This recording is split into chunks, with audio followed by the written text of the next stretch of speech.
I think we are ready to start. This is Panini the Meanie's quarterly reading. Reminds me of like a quarterly evaluation or something like that. I don't know if you have those at your job, like if that's something that you might be able to look forward to. If that's the case, I feel like that's gonna go well. So don't worry about, you know, any evaluations coming up not going well. I don't know why that might be a thing, but I'm gonna actually use crystals in this reading. I don't know why I felt called to do this reading differently than I usually do. And this is probably my fault actually.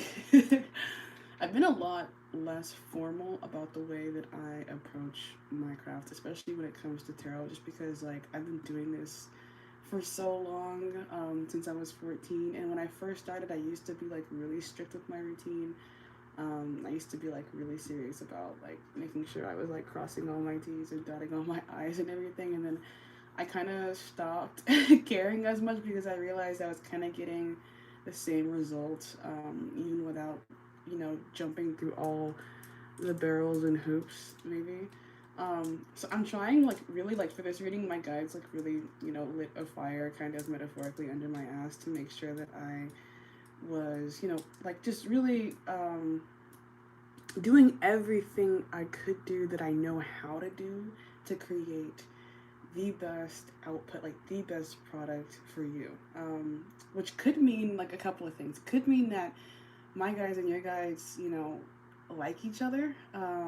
Your name is Panar, and I can't help but maybe assume that you might be Indian. And I'm Ceylon, and that's the name of the country right off of the peninsula of India. So I wonder if we're like closely related, and that's part of the reason why my guides and your guides are easy to work together, like collaborate that way. Um, and then also it could just mean that you're a big deal, and the phase of life that you're in right now is a big deal, and like everything that I'm meant to be telling you right now is kind of important. And I don't know if you guys are. I don't know if there's anyone actually in the live. I'm not gonna look at the live chat. I probably will like look at the comments after, but I can't even see what anyone is saying. So if anyone's talking to me, I can't see it. I'm trying to really focus on just getting out this message. And I did plan this before. As you can see, there's like quite a bit of notes here. But this is rose quartz, and I'm kind of like fucking around with it. I think I'm gonna like kind of create like a little box. Like that was the idea that I had when I opened up my little pouch, because I haven't even touched my crystals, like any of my crystals, in the longest time, and I keep them like in this little pouch in my pencil pouch in my desk. And this desk, honestly, before I sat down to record this, was like kind of messy. So maybe this is a sign for you, even if your desk isn't like messy, just to clean it. Like clean it with intention. Like I recently reposted something on my TikTok about like some kind of like desert rose thing that people use to manifest money. I don't know exactly what it's called. I think it's like the rose of Jerusalem or something. I don't know. I don't know. I haven't been super magical recently. I've been more conservative about how I use my power, and I've been a little bit less whimsical, and I kind of feel okay and also not okay about that, because I used to be such a whimsical person who like really cared about all the whimsy. But not so much anymore. But that's okay. So what I channeled for you, just before we even get into the questions that you actually asked, I think I'm going to title this reading "A Shark dot dot dot." But what kind? Because when you mentioned that, it immediately made me think of the tattoo that I just got like maybe a month or two ago of a great white shark. And I don't know if I'm a great white shark, but I know that I attract a lot of like great white sharks. And then above that, I wrote "Evil like loves me."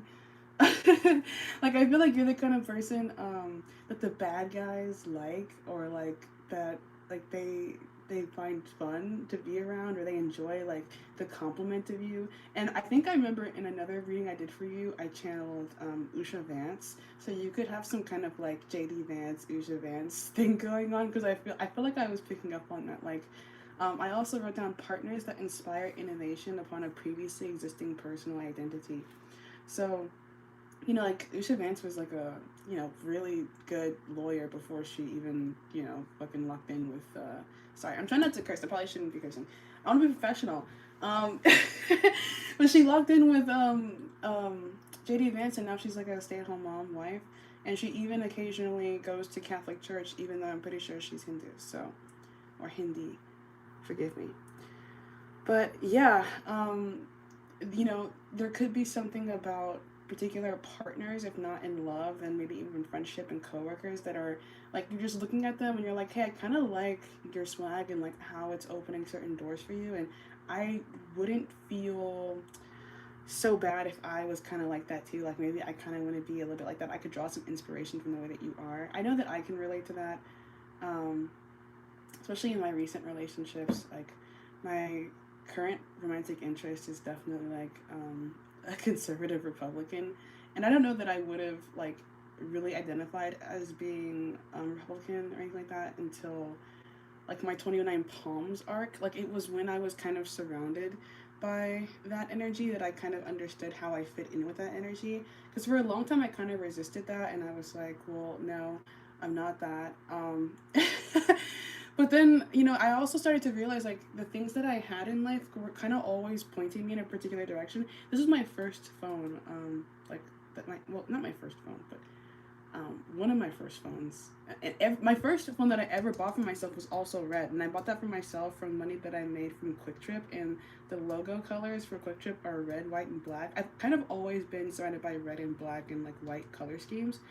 My head is Elegua, and that's his colors, and that's Orisha, kind of like a god or goddess, but in Santeria. So I don't know what your particular cultural perspective or background might be, whether or not you're connected with that, whether or not you're interested in connecting with that. But there's a lot about my life that kind of has always looked red, even though I had resisted that for some time. I also wanted to tell you, I pulled out this Striker golf ball because I got this in 29 Palms and it made it back with me. Like, for whatever reason, like, I decided that this was something that I wanted to bring with me. But it's Striker, like squared, but the square is like the two is underneath instead of above. I don't know. It's like a subscript. So there could be somebody who's like, a little bit like country club or like a little bit one of the boys or like finance bro. I'm picking up on that kind of being the masculine energy that surrounds you that also really likes you, like really enjoys kind of being around. And my evil cat of doom has just climbed onto my lap, so I just want her to be known because she's making herself known to me. She was doing whatever she was doing before, but she's here now. She's usually around to protect me and to kind of inspire a little bit of fear into people who might want to bully me. Like, I think sometimes people might look at me and think that I'm just one of those. So I don't know if you get any kind of, bullying energy in the workplace, whether or not you feel empowered by that, whether or not you feel like, when I say empowered, I mean like, most people don't bully people who, don't have anything worth bullying over, um, and that's like one of those like boys will be boys kind of a thing. Like, I think if you are kind of getting bullied, it's probably a good idea to perceive that as like an empowering thing. Like, oh, I matter. Like, you're trying to kind of get under my skin. Like, like the that like playground thing when like a boy would like throw sand at you, or like, because what happened to me a lot in elementary school. I went to school in like rural North Carolina. People would like put sand in my hair, and it was always like my mom hated that, and I hated that too because I didn't have like white people textured hair. Like, I had to like undo my braids and then like wash that all out, and it was always like a really long process. But they would do it like all the time. Like they would just throw sand at me. Kind of like Anakin Skywalker. I'm thinking of that now, which makes sense because that's also my profile picture on Instagram is Anakin Skywalker. So that's actually kind of funny now that I'm thinking about it. But yeah, I got two phones. My phone right now, the one I'm recording this on, is purple. So it's actually a mix of red and blue. And I think that's good because this is my work phone. Like, this is the phone that I use to, like, run my TikTok account. So I think it's good that I have, like, a good balance and moderation of, like, Republican, Democrat kind of, like, liberal, conservative kind of mentality. Like, I think I'm really doing a pretty good job of hitting that middle ground. And underneath that, I wrote, having split selves, Jekyll and Hyde. So I was thinking maybe it might be helpful for you if you have, like, this is me at work and this is me at home. And those two people can be contrasting if need be. Like if who you are outside the house is someone completely different that you wouldn't even let in your house, that's okay. Like because I think part of the key to being like successful or like being that shark is being willing to embody energies that like you might like objectively know are not so great. But that's part of like the evil loves me energy. I kind of feel like, you know how to be, or you could be maybe even more ruthless or like um more audacious in your personal, like if you need to like kind of be a little evil. I feel like that's kind of sanctioned here. Like I feel like you're kind of allowed in some way to kind of be a little bad, or um at least to allow yourself to rub shoulders with those, or like network with those who maybe do exist a little bit more in that grayer, sithier energy. Because the next bullet I wrote was building the dream team. So it's not that you have to be everything that's bad or maybe not so great, but it would maybe be awesome if you could collaborate, work next to it, live next to it, be around it, witness it, and not resist it. And that was, I think, one of the main values of my 29 Palms arc. I don't know if you're familiar with that area of the world, but it's not so like sunshiny and happy. It's actually like kind of a wasteland, and like a lot of not so great things happen there. That's not the best neighborhood to be living in. Um, like the aura there is just kind of like, uh, and there's some beautiful parts to it. Like if you like the desert, then like hell yeah, that's the place to be. But it's also a desert and it feels like a desert, so yeah. And then underneath that, I have establishing creed and reputation, and then I put nepo baby. And then when I was reading the part of your request that was talking about like, oh, I want to get ahead, and then you had kind of like compared yourself a little bit to other people who you kind of are admiring.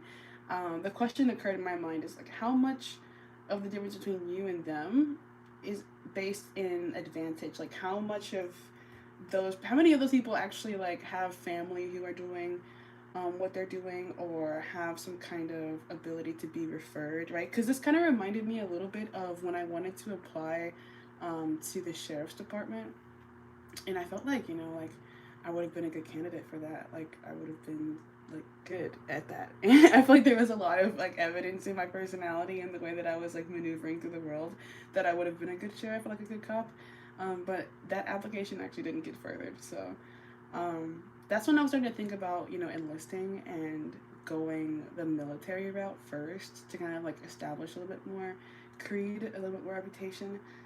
Because I feel like some people, and then also when I looked into like the classes that you have to take in order to be to get this like particular cop certification, they were like $6,000. Like it was like $6,000 for this class, and I was like, whoa. Not that that's like so much, but it just made me think like this is a little bit of like stratification. I think it's intentional. Like I think that they want people at the top who are prepared to like and look prepared to act and behave in a certain kind of way and be involved in a certain kind of business that maybe isn't the general business, right? So like I think if you're looking like, oh, I wanna be like Top Gun, I wanna be like number one, I think it's important to realize what comes along with being in that 1%, that like top 1% that knows everything, that has access to everything, and that gets like maybe the more expensive properties. And like I think there's something about like what they know, or like what they've already been involved in. I'm thinking like kind of like imagining Rome in my mind, just like it's social political game. And that's one of the things I put under here. I was like learning how to speak a new language, and navigating the socio-political landscape of like the workplace. I also wrote down maintaining pace and momentum and avoiding burnout, but then that ended up being one of the first questions that you actually specifically asked, so we'll get into that. But I think it would be like kind of just generally speaking, and we'll talk about the general stuff before I get into specific stuff. Probably be a good idea to think about what the language is of the workplace. Like, what's the brand?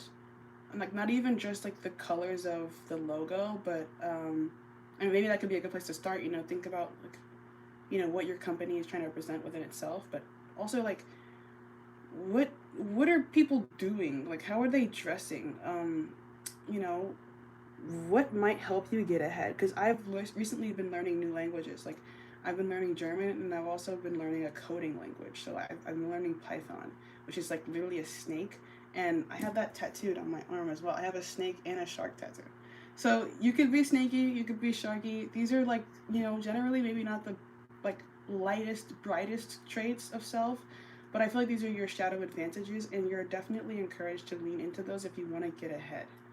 I also wrote down Winona Ryder because I was thinking of the movie Heathers, and her boyfriend is like a serial killer, right? And he like ropes her into it, so like they both end up becoming serial killers, and then she ends up having some guilt, and she's like, "Wait, I don't want to be a serial killer. You're crazy." And then he's like, "You were just cool with it like 5 seconds ago, so like, what's up?" So there could be something like that going on. Like, just some character existential crisis is happening in the background as you are becoming more powerful, and like just understanding what it means to actually have that much power, and the mental, emotional, spiritual toll that having that much power can actually have on a person. So I also channeled the song "Riding My Thumb to Mexico." I don't really know who sung that. I can't think of off the top of my head, but I'll try to link that in the bio so you can listen to it, because it might not be your energy, it could be your person's. Because the line that I'm hearing in my head is like, "The reason why she left me is not the reason why I'm here. I'm a traveling kind of man, just need a change in atmosphere." Um, so yeah, I don't know. Maybe you could even be traveling. I know you are traveling for work. You're visiting the Vegas office for the Christmas party, so that could be a thing. We'll get into that more later. But travel could be important. Also, the impressions and networking that's available when you're in these new places could be important as well. You kind of remind me a little bit of my dad because he travels for work. He's a pretty important guy at his job, and he recently started to his company started to collaborate with this new company, and when they like met up and were like introducing each other to each other, I think it was like a debrief kind of a thing. Like, this is the new company, this is what they do. Um, I think it might have something to do with like refrigerators or something like that, because they had him like they had the whole team actually try to guess the internal temperature of this refrigerator, and my dad got it right, so he got like a free shirt. And I think that kind of like, as far as how the company they're working with sees him, they're seeing him as the one out of the team who knows about refrigerators. I don't know, like, but it's like it's a good thing to be the guy who guesses right, or it's a good thing to be the guy who's already knowledgeable about certain things. So maybe also whatever effort you could put into to expanding your knowledge base before even engaging with certain customers, clients, that could be something that really helps you to stand out from other people. So, like, yeah, whatever you can do to go the extra mile, or just know that you already probably are in the position to represent yourself that way, even if you don't have to try, right? Because I don't think my dad was like researching refrigerators. I think he probably just knows enough about things to be able to guess well. So yeah. So that's like the start. We'll get into the actual building of cards now. Yeah, I need a little bit of water.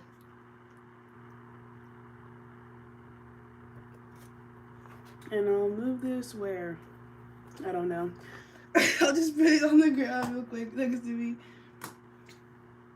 So I did get these 2 new decks, and I really want to use them so bad. Like, I haven't used them for anything other than just like looking to see like what they have in them. So I think I'm gonna start the reading with these.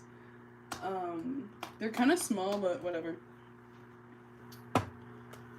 I only paid like $6 for each of them, and I got them off of the TikTok shop. But I was like kind of feeling bored because I've been using the same cards forever, and it really isn't about the cards, right? Like, it's really more about me and the energy that I'm in and that I'm bringing and that I'm available to receive through inspiration by the imagery. But it is kind of nice to have some new stuff and just, feel a little bit excited by the new stuff. So maybe you might want to, like I mentioned, clearing off the desk space. There could be some additions to your actual space that could be helpful. Like for me, like I just brought in some crystals. If it's not that for you, you could be decorating your physical self in a particular way. I've been, really repping my Southern swag recently, which is something that, like, I didn't always do so confidently. Like, I've always been a Southern person, But I didn't always outwardly identify with that, so I don't know what your creed is, right? Like, I don't know what you feel like would be empowering in this particular workspace, but I know that recently, in my dad's work, he has a new coworker who is, I think a military. I want to say Marine, but I don't think he's a Marine. He's some kind of veteran though, and so now a lot of the times when I'm like walking by in the living room, because he works in the office that's connected to the living room, I'll hear him using like lingo that I think is also kind of a little bit military. And if it's not like military, it's also just like formal. So like I'll hear him using words like affirmative or like roger that or heard or like I'm tracking and stuff like that. And that I think is helping him to be recognized as somebody who's like on the level. And I think that's good. Because not everybody is, but I think it's nice when you can prove that you are. So, however you can prove right now that you're on the level is one of the ways that you can prove to the other sharks that are around and listening that you speak their language.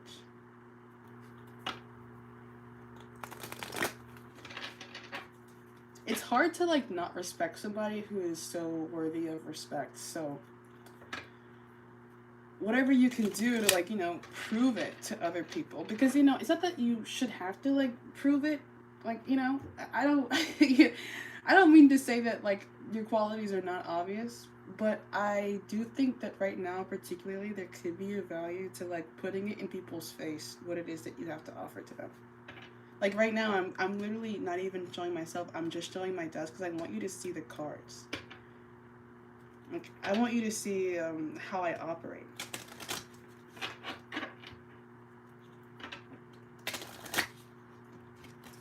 So this could even be a time when like you are bringing your superiors closer into your day-to-day functionality. Like maybe there was a time when you were like, I don't really like to be micromanaged. Like I appreciate having trust in that, like, I'm going to get this done. But maybe like this is a time, like, one of my jobs right now is to feed my family. So the food is like provided, it's bought from the grocery store, da da da da da da. But yesterday I was making this chicken pasta and there were 5 frozen chicken breasts left in the bag. And I'm all about like, I'm all about being conservative in how money is spent, right? And like I understand what it's like to have to buy groceries for myself and feed myself, and I know how much money it all costs and everything like that. So I was de-thawing the chicken and I was like, well, maybe I should only de-thaw 3 of these because maybe we're gonna need these, like, to save a little bit of chicken for like whatever I might make later in the week. But then I was like, there's 4 of us in the household, so like I was just unsure whether or not I should defrost all of it because there were only 5 breasts left. And I went to my dad and I was like, well, I just explained to him the situation and I was like, well, my initial thought was to only de-thaw 3, but what do you think? And then he was like, no, just go ahead and like make all the chicken. And then that was fine. But I feel like he probably appreciated the fact that I'm considerate of his resources as someone who's not coming out of personal pocket to fund, the feeding of the family. So, I hope that's kind of like inspiring something in your mind, because I feel called to say it. Like, I don't know if there's some kind of budgeting aspect to your job role. Because we mentioned that this is a quarterly reading, right? So we're at I think the last quarter of the year. So that might not be as relevant because pretty much anything that's allotted for this year will probably be allowed to be spent. But I don't know, like, however that applies for you in your role, like, it could be a good idea to prove to superiors that you are considerate of what their responsibility is as well. And that might even make you stand out in their mind as someone who could shoulder that same burden because you have the foresight or like the perspective required to consider what's going on beyond your purview.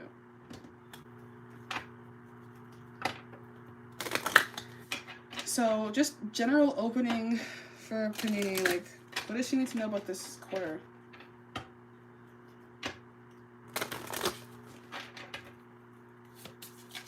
I'm so excited to use this deck. Because I've seen so many other people have this deck and I've never bought it. And now I have it. Awesome. It's called the Kipper deck. And it reminds me of that little dog cartoon. Okay. Please? What's going on for the quarter? What the hell? We have child. Number 18. That's a strange energy. Unless this is you, right? And this is you kind of like... Yeah, this is making me think of myself when I was a kid, because I wanted to be a ballerina and I also wanted to be a firefighter. Those are the first two things I wanted to be, and I wanted to be them both at the same time, which is interesting. It's a duality of man, I think. This could be you having like this really cute hope feeling. This really cute hope feeling. Like, I want to, like, Ash Ketchum. Like, you're saying, I want to be the best shark of the sharks. I want to be the very best. Like no one ever was. To catch them is my real task. To train them is my cause. I will travel across the land, searching far and wide. Fuck. These Pokemon to understand the power that's inside. I actually made a pick a card reading with Pokemon in it. It's like, what's your next mission? So maybe you want to check that out. Hopefully when I'm editing this, I can remember to like put the little card on the side so you can just click it. Pokemon, gotta catch 'em all. Heart's so true. Our courage will put us through. You teach me and I'll teach you. Sudden wealth at the bottom of the deck. I'm not gonna read these in the reverse. That's number 11. Then we have courtship. Number 4. And occupation, 34. Yeah, so I was thinking courtship in like this non-romantic context, honestly. But it could definitely be that like, ooh, yeah. There could even be like someone from your office who knows your person at their office. Like your old office. Because I mentioned 29 Palms before, and I kind of am considering that like my old office. Like, part of the reason why I didn't want to leave 29 Palms is because I was like, well, I kind of became someone over there. like I already like had an identity over there that I actually kind of liked. But the thing about that is like I kind of created an identity as being like an antagonist a little bit. Like I was like a little bit too righteous and like a little bit too goody two shoes. It kind of like me being a goody two shoes in 29 Palms made me like the villain, which was interesting. Like the fact that I was such a good person in 29 Palms made me like it actually disadvantaged me. So if you're creating new identity or you're allowing yourself to, I think that's probably good. And I think that people are hearing about how you're changing or you're progressing or how you're like developing. And that could even be like tested, right? So like let's say for example you come across like a document and it just kind of seems a little bit like, oh, this is a little clandestine. This is a little classified. Don't like be weird about it. Like try to just like keep it super gangster, like super chill. Because there could be some stuff like that finding its way onto your desk in the near future, and it could be like your surrounding people's way of testing you to see like, are you kind of ready for the big leagues? Because I think the big leagues are like a little bit different. They're just, you know, require a different kind of character, and it's like either you have that character or you don't have that character, and you can't like fake that character, but you might need to like grow into that character. So that could be happening like around you over the long term. It's people like courting you in an informal way, in a way they're not necessarily like letting you know about, but they're like, are you that same innocent person that you used to be? Or how far are you willing to go to kind of like meet your dream or like, you know, accomplish some of these goals? Like, can I use you even to help me? Like, can I delegate tasks to you? It's interesting. Can I trust you around secret stuff or really important stuff? Main female, right? Because you could be about to become that person in your space, like in your sphere, that is like a masculine woman or like a rough woman, Like this main female energy, she's obvious high honor, yeah, like, and then thief underneath that. Expectation, like message of concern. Like you don't want to like get.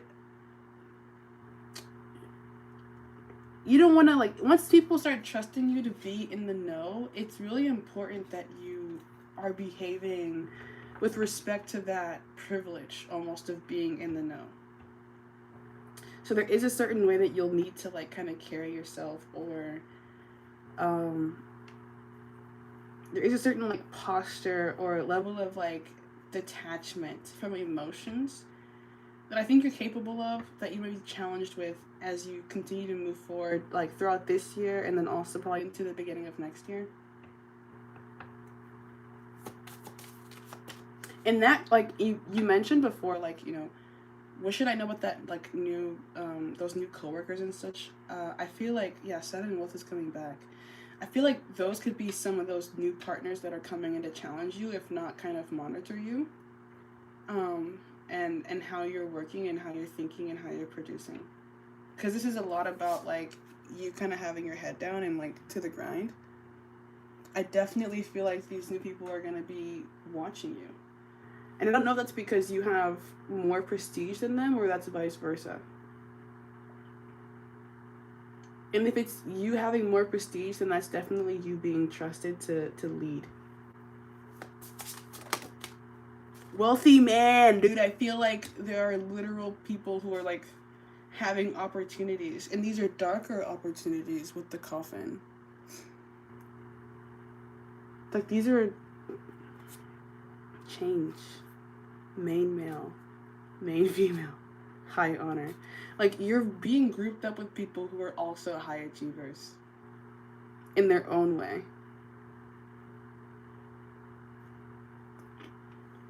This is interesting. Okay, now I want to use this one. Yee! New decks, new decks.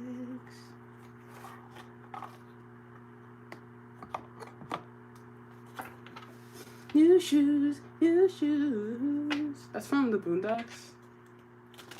Grandpa. So this could be an ancestor that feels like you're ready to be appointed into new responsibility, because my grandfather was a very scaly man. He had a lot of eczema, dry skin. He was a pretty dark-skinned man, pretty tall. He was born in Alabama, and he was born as a sharecropper. And he, like, in through his life, graduated to working in Hollywood as a property master. And he also ran a group home business with my grandmother in Hollywood as well. And they made a lot of money doing that. So there was, you know, a natural light and dark aspect to, like, both my grandparents and their work. And they had a capacity to be able to manage both of those things. I think a lot of that had to do with the fact that my grandmother was really heavily involved in church. And my mother, as a result, was raised and schooled in a Catholic environment, and we know about like the whole Catholic guilt thing. So however you are capable of managing like guilt or difficult emotions is probably really important. Like your ability to have a strong hold on your mental and emotional state. Because one of the things I wanted to write down that I didn't was like, you know, Panini the meanie, Panini the betrayer, Panini the traitor, right? Because I kind of get that energy even from myself. Like, in presenting myself now as this more conservative, more Republican kind of identity, I get that vibe. Like, I'll even like post about like my religious beliefs. Like, I'll post about like how I've been practicing some Catholic methods. Like, I have a decade of a rosary that I like to use, and I've been finding a lot of comfort with that recently. And I'll talk about it, and people will be like, "Oh, they got you! Like, they got you!" And I'm like, "What do you mean?"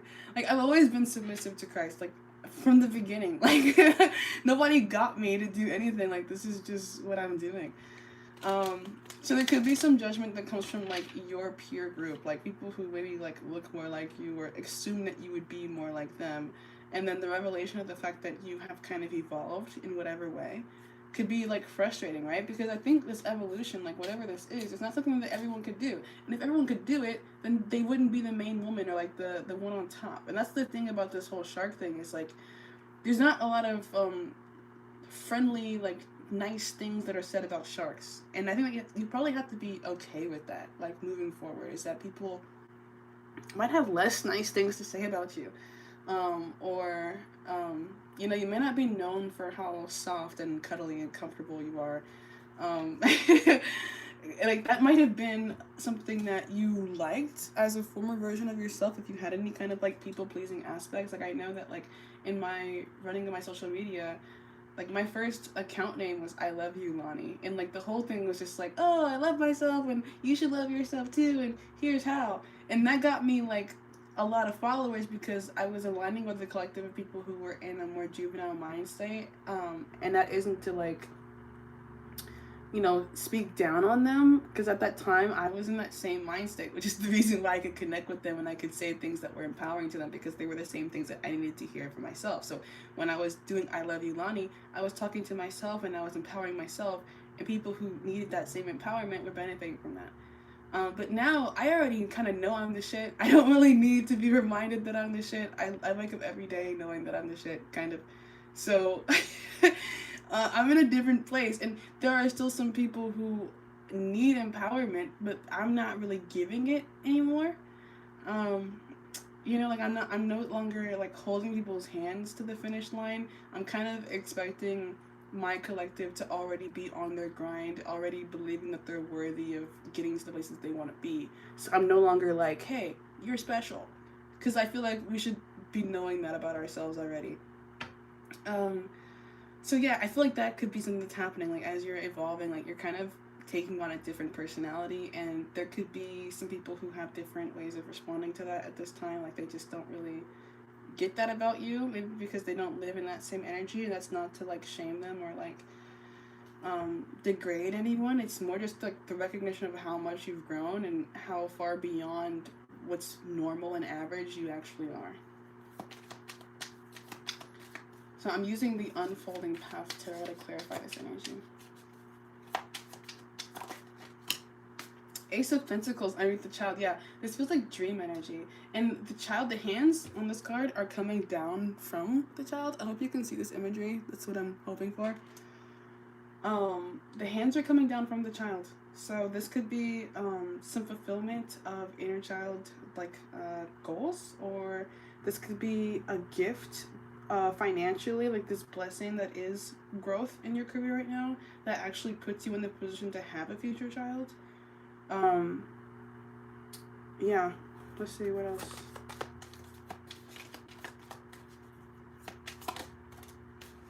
Why are they all coming out upside down? Am I holding the deck upside down? I think I am holding the deck upside down. These cards are all upside down, so I'm not going to take that as a reversal. But I do think that's interesting that it came out that way, like that the pentacle is coming down from the kid. I don't know, should I just... Yeah, they're all upside down. I'm just holding it upside down. Okay, I'm gonna leave that one, not because it's any lack of potential, and I think that I actually really like that the Ace of Pentacles is the first card that's coming out to clarify this energy, because it's like, it's not necessarily promise, but it's like really strong potential. I think you would have always been like maybe like a golden child, or like someone who people always kind of knew was gonna be big. Like my grandmother used to always tell me that she couldn't, like, 'cause I wanted to be a lawyer at first, and justice is coming out here, which is like law, 7th house Libra energy. And I mentioned that people pleasing energy before. I wanted to be a lawyer at first, and my grandmother was like, I can't wait to have a lawyer in the family. I can't wait till you can basically defend me, because she was maybe a criminal, but that's kind of funny that I think about it. Yeah, I think that there are people around you, even in your own circle, who are looking at you like, I can't wait to benefit from how you're growing within yourself. So at the same time, like I'm saying that, it's great because it's empowering. Like you're not the only one who thinks of yourself as super powerful, but also don't let anybody like lead you to serving them unless serving them serves you. I would say if serving someone else serves you, then that's something that you probably do want to submit to.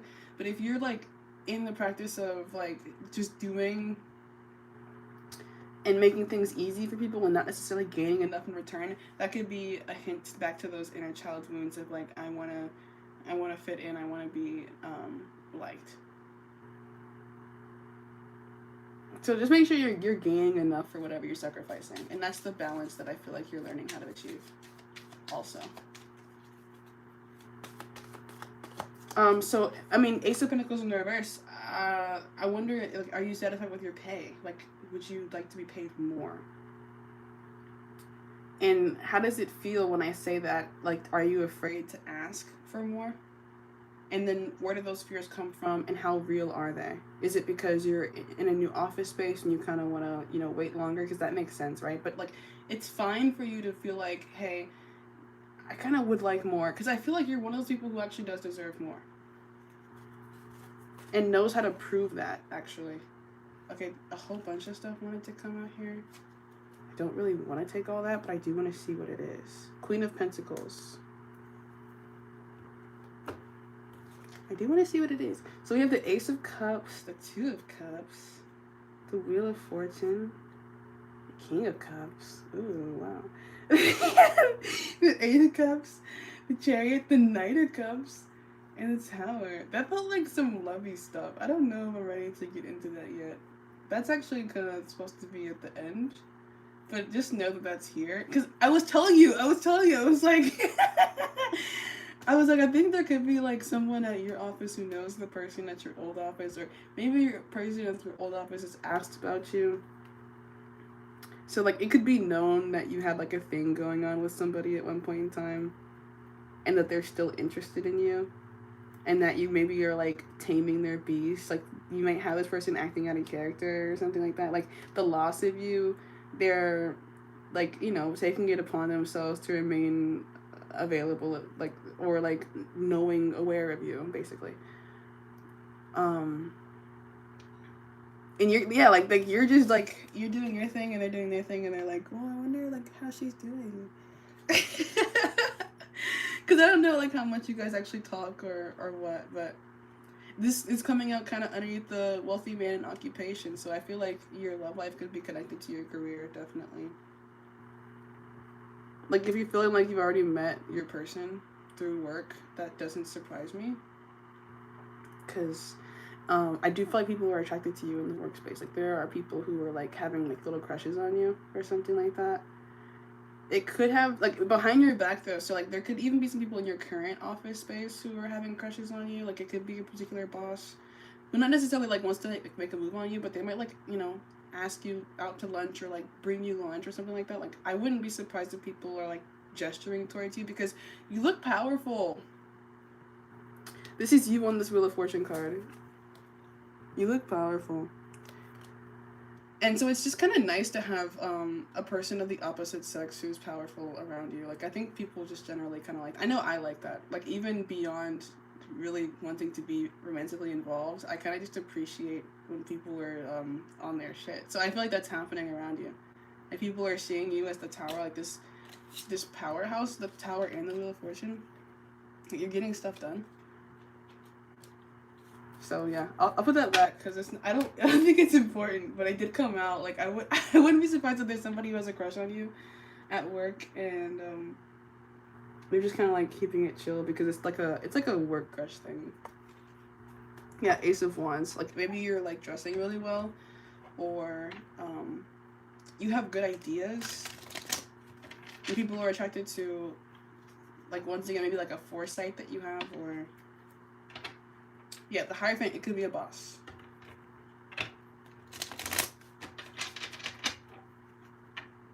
And I mentioned, like, I'm guarding this space and I'm using 4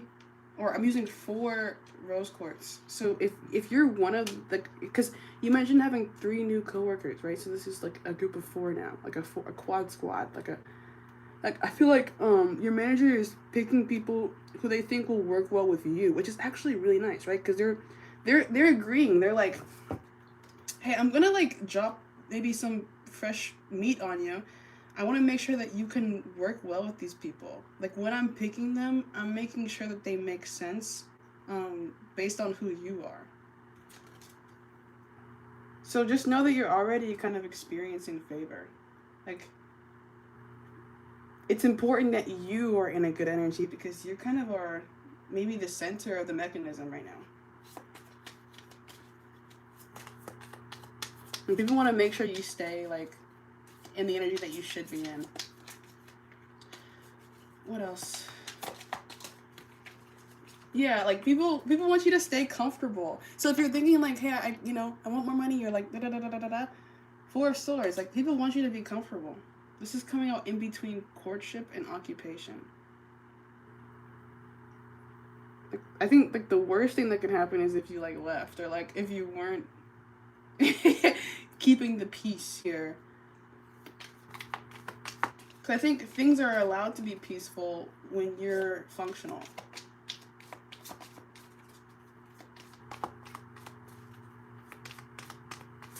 And the good thing is that I don't think you're arrogant about that, like that position that you're in, as being the center, as being the one who like coordinates or like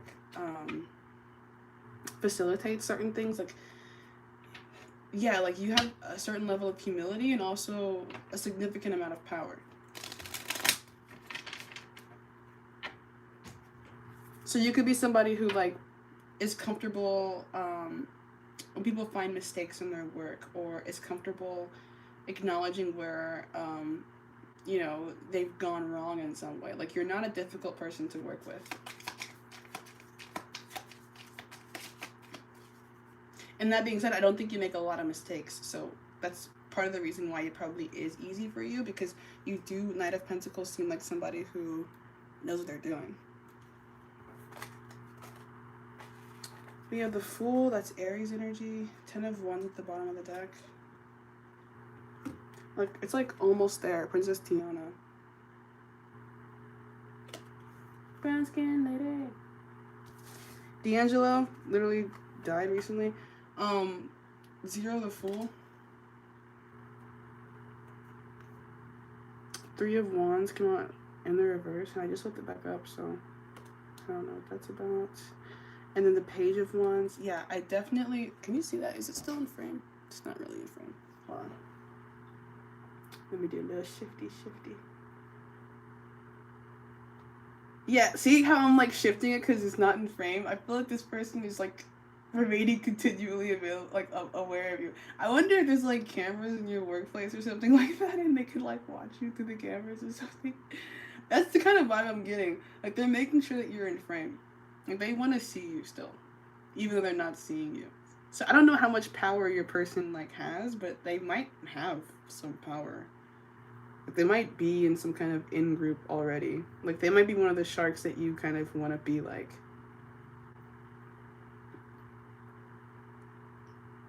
Brown skin lady. Yeah. 10 of Wands. 3 of Pentacles. 2 of Cups. I feel like you're someone people like in the workplace. But there could be some people who don't like how much you're liked in the workplace, or they're kind of jealous of how you can be like maybe a popular loner even with the Hermit. Like, the fact that you can engage like just so much as you want to and still be liked and enjoyed, and maybe it doesn't really seem like you're doing that much, but you are. Like, you are important, and you are like carrying quite a bit of burden. People might not really even realize how much you do until you're gone, and that's interesting. Because you might not be somebody who can be easily tracked throughout your productivity. It's like maybe you're just someone who presents results rather than people really being involved in your process. And that, I don't know if that's good or bad. Maybe you at times want to tweak that and let people be a little bit more involved in your process. Maybe you don't. I don't know. Okay, so that's general overview. And now we're gonna kind of clarify some more of like the nitty gritty. I'll put this away and we'll start to like really dig into career more specifically. So the first question was the source of your lack of motivation despite personal achievements, and how to bypass like whatever burnout there might be. So let me get some water.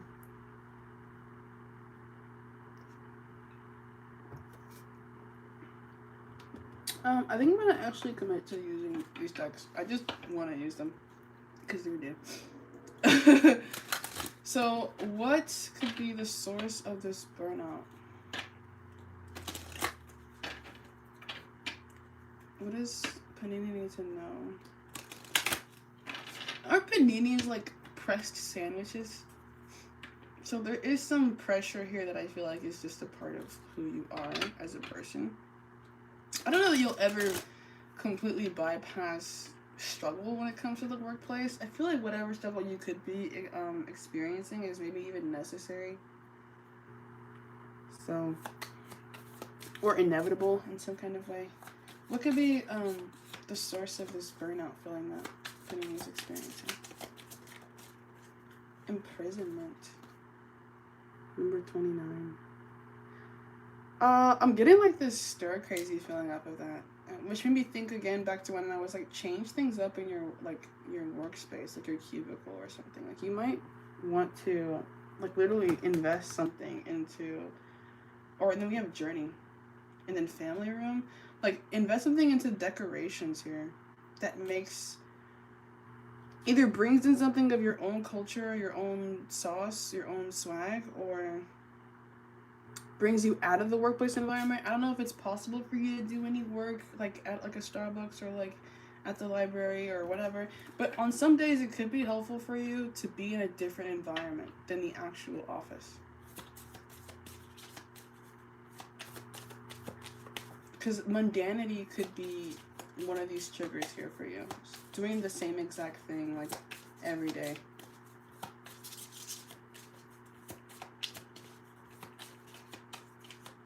But it's also like, you know, part of the corporate shark grind, I feel like. So like I mentioned, like some of this kind of being a little bit inevitable.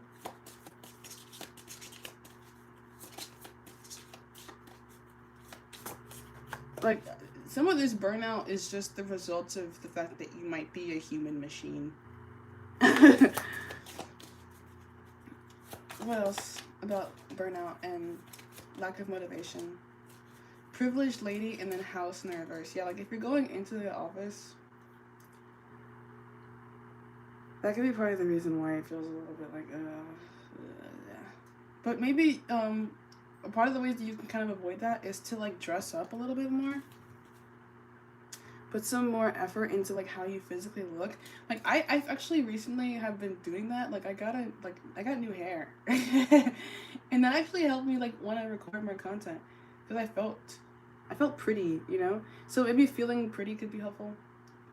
In whatever way. Like it's okay to, and yeah, literally, dude. You see how this guy's fitted? Maybe you wanna like do the whole suit and tie thing, like really dress up. As long as I got my suit and tie, I'll lay it out on the floor tonight. Never say how to do things. All dressed up in black and white. Justin Timberlake. Yeah, I feel like whatever you can do to kind of like, I'm thinking Olivia Pope now from Scandal. Like all her outfits were like super fire, and it's still there even after I shambled it. Yeah. Upgrade your swag. Get your swag together so you can like really feel excited about like showing up and like showing out. Distant horizons.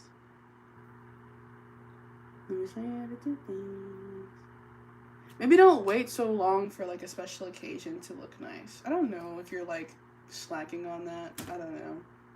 It could be that you've been slacking a little bit on like looking like everything that you are, and that could be part of your modesty, right? Like I feel like for me a lot of times that is modesty. Like my version of modesty is like if I feel like sometimes if I look amazing and I'm also contributing amazingness, then people are gonna think I'm too amazing and it's gonna be a problem. Because historically that has been a problem.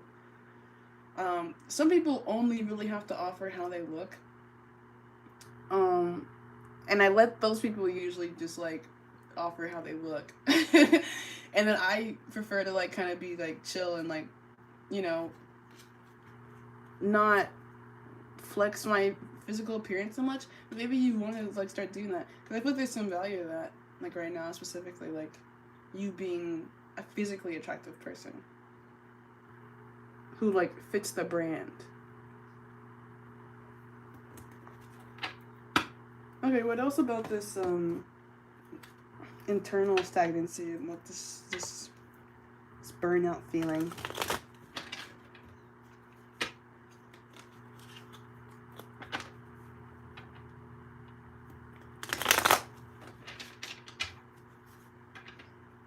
I wonder if this also in any kind of way could relate to the food that you're eating. Like, how are you fueling yourself?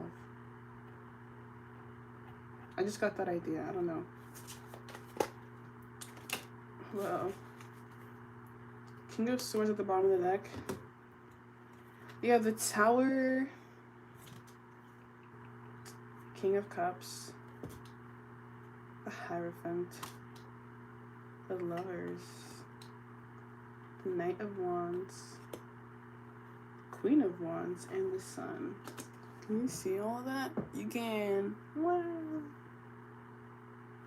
Wow.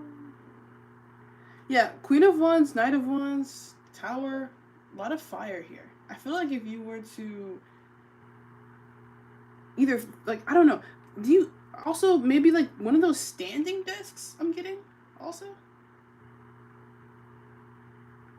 Like, it could be the chair itself that feels like it's confining you in some way, or like one of the things I do on a very regular basis is that I like to go on hikes. Like, I literally like to make myself sweat a little bit.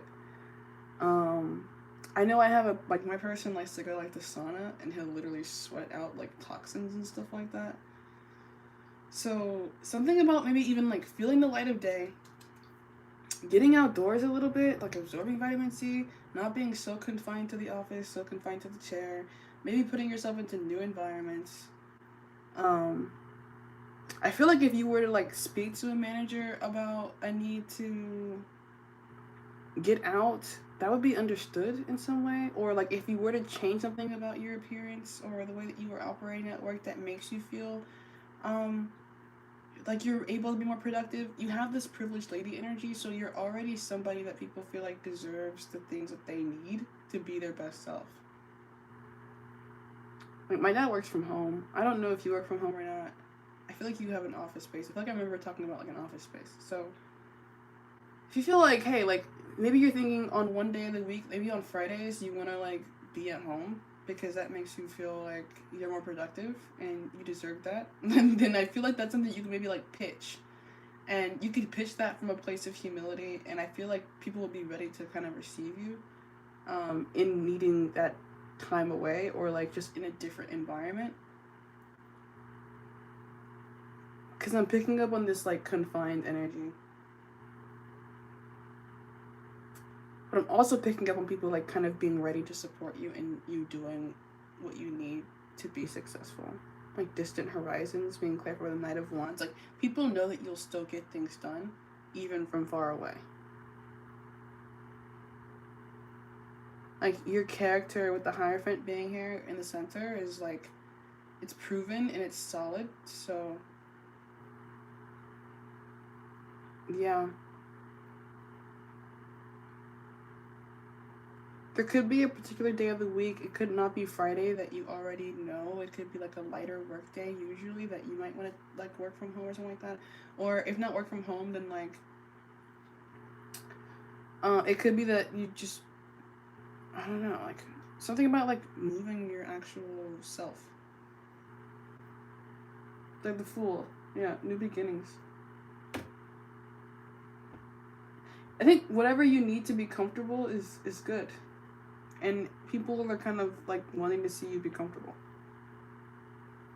So yeah. Okay, that's that. What do you need to know about these coworker dynamics? Forgive me if I keep using the same decks because I am really enjoying them. I'm not gonna use them for all of everything, but I do, like, I want to see what's in here because it's new. So I will switch out this one the Kipper for an animal spirit deck so we can kind of see what that team dynamic would be like.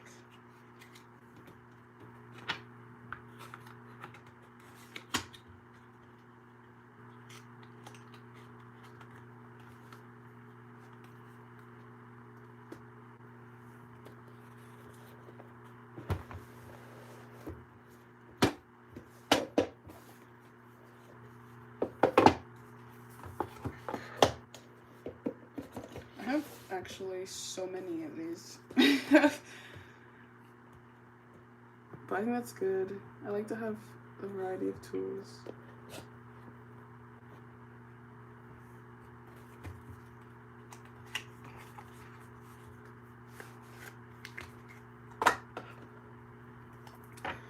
Okay, ducks. So, oh my gosh, I said ducks, and that reminds me of Dexter, like the actual cop who's like suspicious of him. I wonder if you were ever like a Ducks character. Like if you were ever like, I don't trust that white guy or something like that. That's funny. Or you might actually come up against like a inverted Ducks. Like you might be working with people who are a little bit like more racist. Like my dad's coworker, the one I mentioned who's like a veteran, he's low-key racist. Like, it's interesting because he's like leadership in primarily person of color business, but he doesn't really like to engage directly with people of color. It's kind of funny. Yeah. You might have someone like that joining your team or already on your team, and you might have to like deal with that guy and the fact that they are selective and maybe intentionally difficult at times. Because I'm using the untamed animal spirit, you know? So this is like something that would come very naturally to that person, but would inconvenience you. I'm willing to bet there's at least one person like that in your work. Okay, so, what do you think about these new coworker dynamics? Like, what are these guys all about?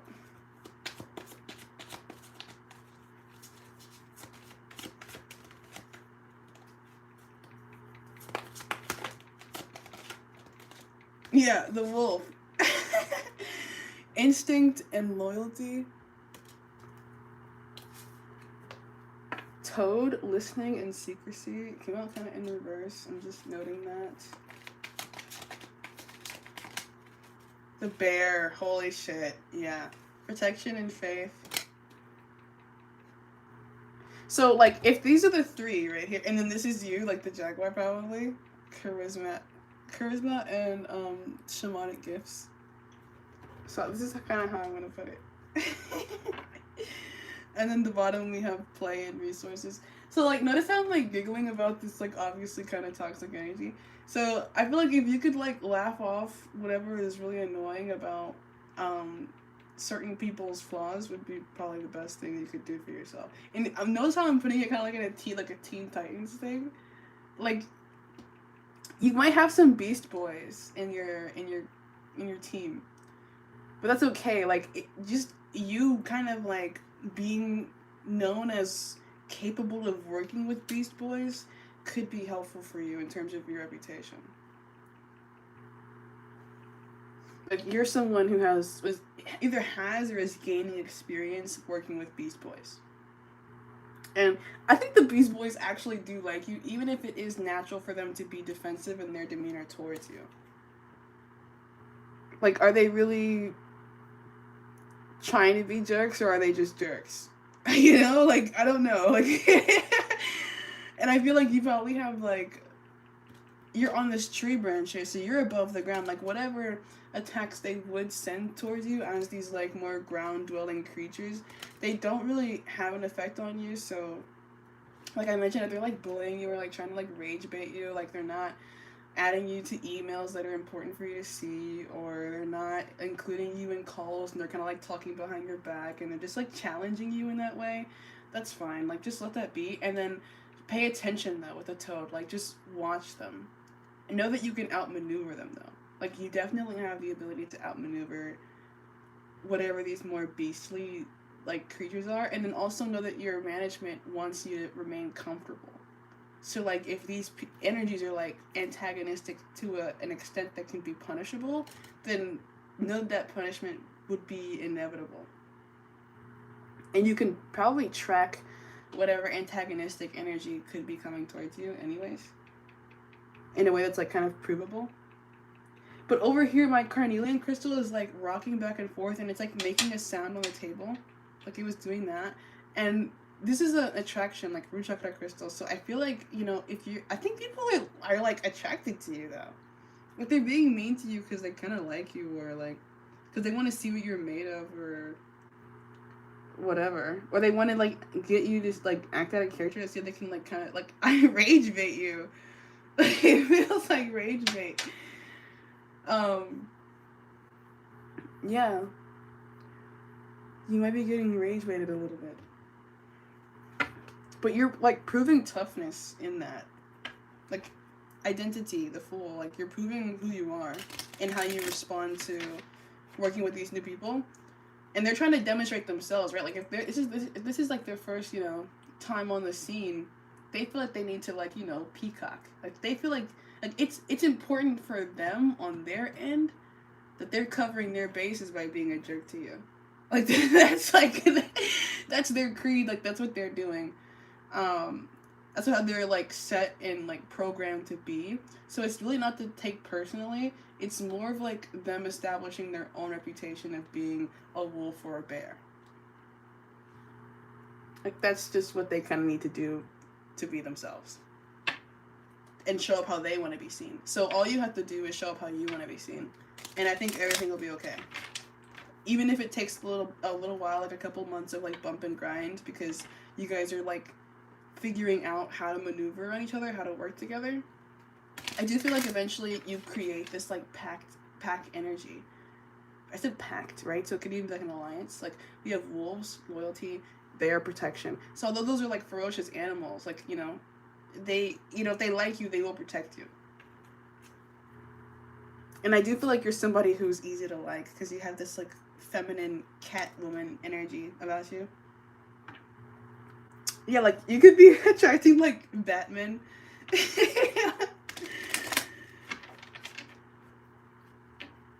And you know how like sharks, like, you know, when they are trying to figure out what something is, they bite it. So if you can withstand some initial bites and like pushes, I think you kind of prove yourself as being something that's not food, and then you won't taste good because you have a defense mechanism that like, you know, like something in your blood is like doesn't taste good. Like they'll leave you alone after they realize what it means to kind of fuck with you, or how evasive you can be in your ability to outmaneuver them. Okay. So what else about this new coworker dynamic?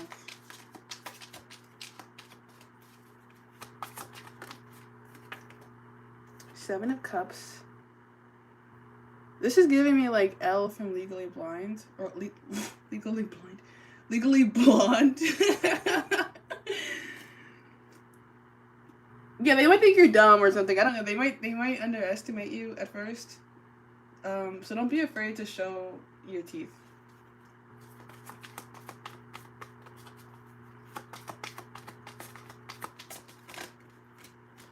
The World. They're definitely gonna think that you're attractive. I think that most people already are, just generally speaking, finding you attractive.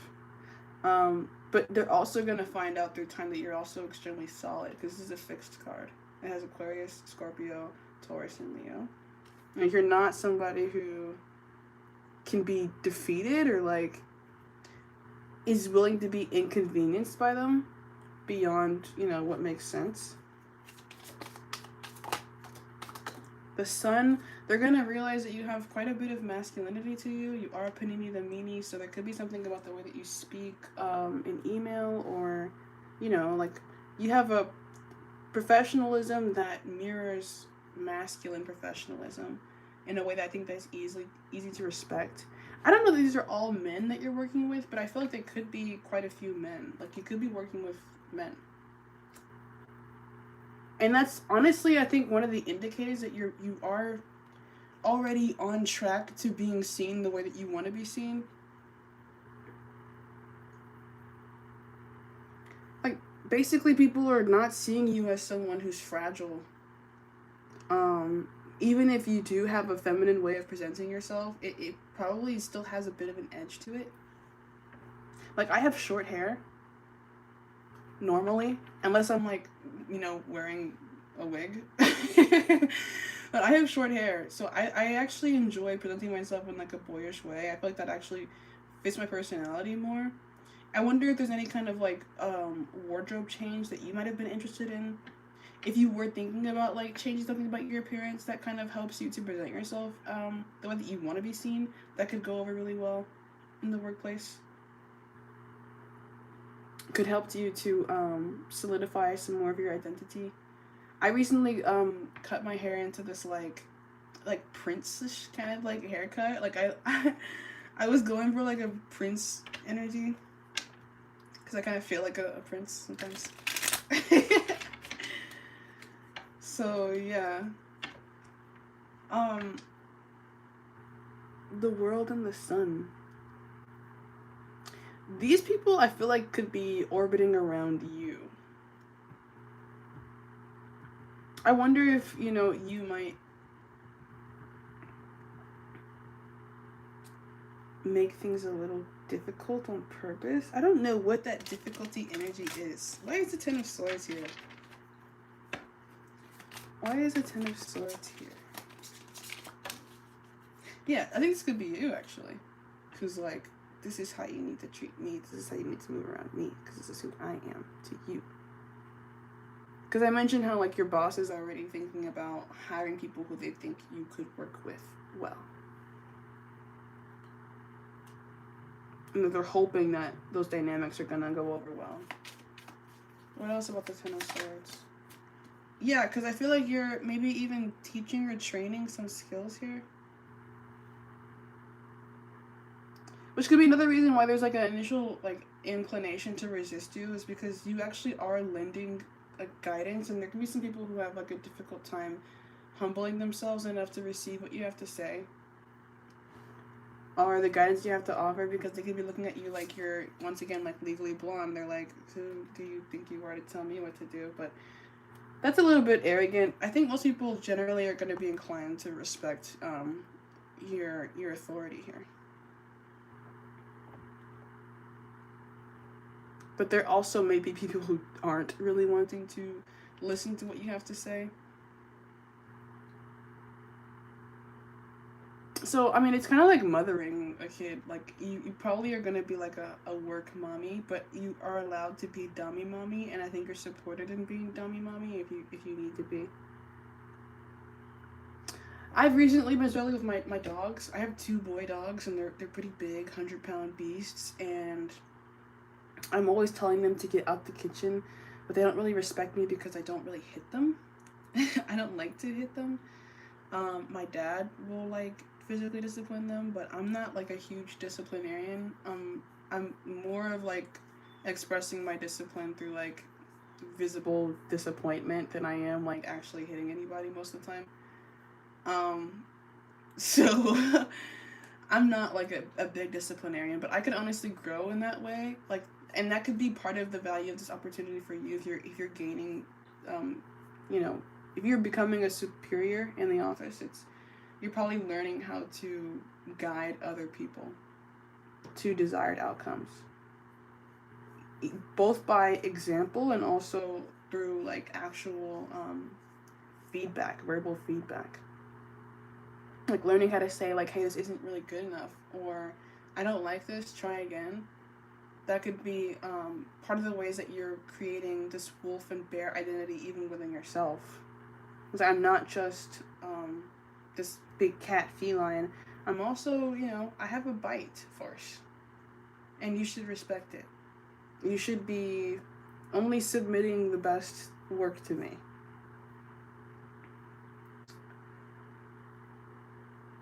Yeah. Okay. And how to be the best shark of the sharks. I actually really like this tarot deck. I wish it was a little bit bigger. But once again, I only paid like $6 for it, so I can't really complain about that. I wish it was a little bit bigger, but that's fine.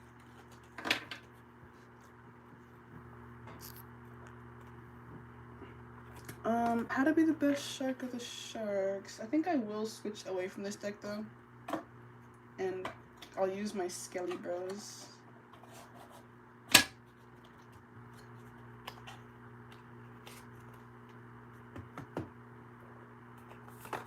And then after this, we're gonna get into the love part.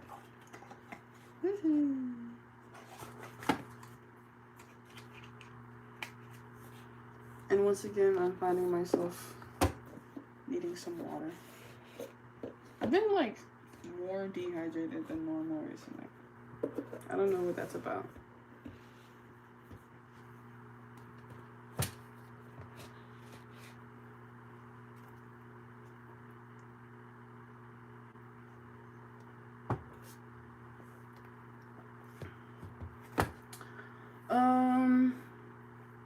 And as far as, oh wait, actually, I have my Dungeons and Dragons tarot deck too. I'll use both of those. Yeah. This one doesn't even have a goddamn case. This one I've dedicated entirely to Archangel Michael. I rarely ever use this. I pulled this out of my drawer for this reading.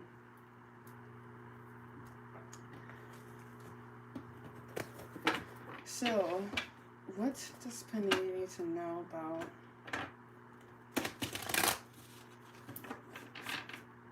becoming the best shark of the sharks?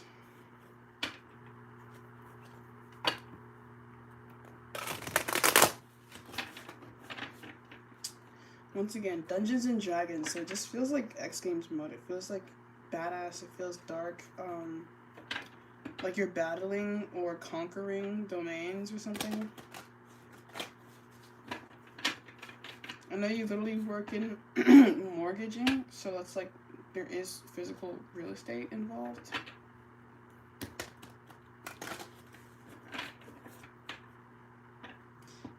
And we all know like everybody hates landlords and stuff like that, so there could be this like soulless Patrick Bateman kind of aspect of self that you're learning how to embody more fully. Which, I don't know, like, it sounds like something that wouldn't be aspirational, but I feel like for you that actually is aspirational, like, becoming, like, your internal white guy, like, that American Psycho that's, like, deep down within you, you might want to, like, focus on developing more fully. Do you have a business card? That could also help. Like, I just thought about that. Like, once again, suit and tie. I don't know if there's any, like, business mixers or, like, opportunities for you to network with other people. Because it might not be like there's a restaurant that everyone goes to, but they're, like, oh, you mentioned that Christmas party and shit.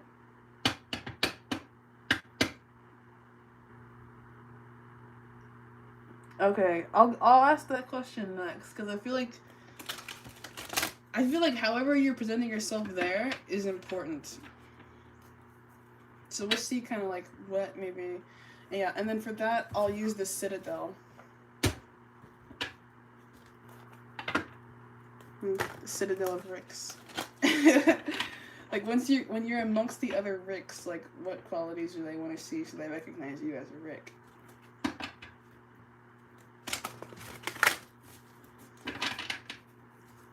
You want to like channel your inner dragon. So how can you do that?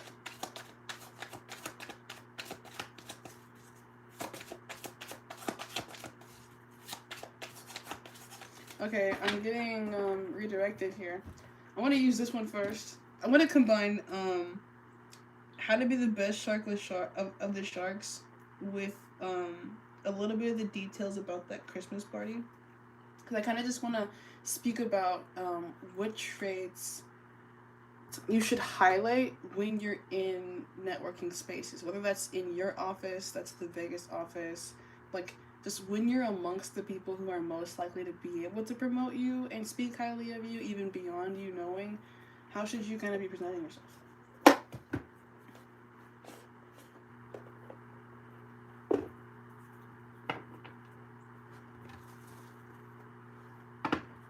So, what are those ideal traits for Panini right now? What are those ideal and promotable traits?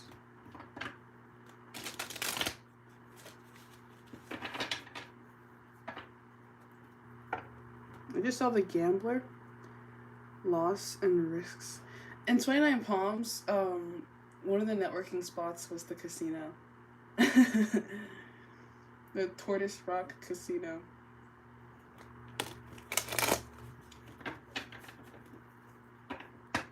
So, I know that there's hella casinos in fucking Vegas, so.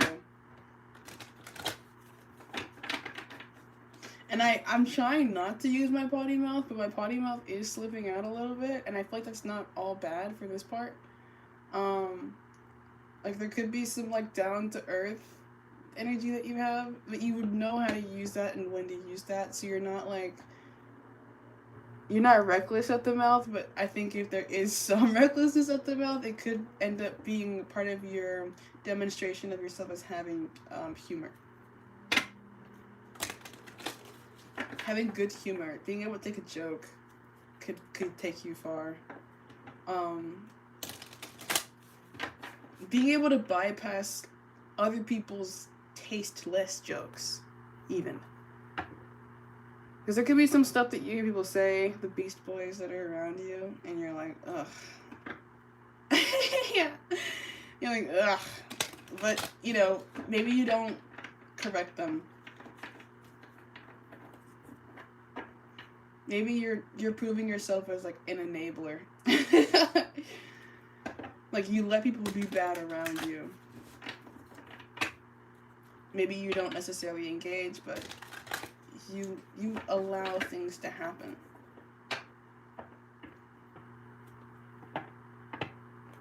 Maybe you're worthy of having control because you don't take control. You, like, let it be given to you. You let other people choose to promote you out of their own volition. You're not necessarily asking for a particular amount of favor. You just kind of, like, earn it. So what are these promotable traits and aspects of self that Panini can kind of highlight and exalt when networking? We have the champion, achievement, downfall. So this could be like a little bit of like humble bragging. Like, this is what my metrics were, my stats were for this quarter. This is what my office accomplished. Like, even speaking not only of yourself, but also those who are a part of your group highly. Like, yeah, my team did this. The Smith, overthinking, taking action. I'm not really picking up too much on the overthinking thing. I'm really picking up more on the taking action. Like, you being also the person on your team who is wielding the tool, whether it's the sword or a hammer. I mentioned before how I have a shark tattooed on my body, but it's not necessarily the shark that I feel like I am. I feel like it's the shark that I attract. I think I'm probably the hammerhead. So, like, I'm the shark that doesn't look like a shark, but does at the same time. Like, I am, like, the least likely shark, and the way that I shark, I feel like I'm breaking down doors for people who are like me. Like, part of the value of me being in power and having control is that I can represent people who look like me when I have that power and control. So it could be that you're a woman, you know, I think that, yeah, I know that you are. You're a person of color. You fit into maybe some of these minority demographics, right? The way that you're carrying yourself in fitting those minority demographics, maybe you're even a little gay, it doesn't even really matter. It's you're looking strong in the way that you're doing that. And as long as you're looking strong and not weak, I think it's fine, and people will appreciate the diversity that you have to offer.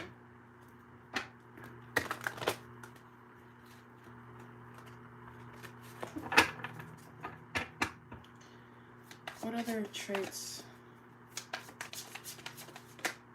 We are the champions of the world. These are like really tough ass cards. The brawler, lack of empathy, confrontation. So yeah, like your ability to kind of like get in the dirt, like that's stuff that people want to see you be able to do. Like if they see you getting into the dirt, they'll want to promote you. The air, unseen potential, hesitation. So you don't really want to hesitate in times when dirt is around. Like you want to be seen as somebody who gets dirty.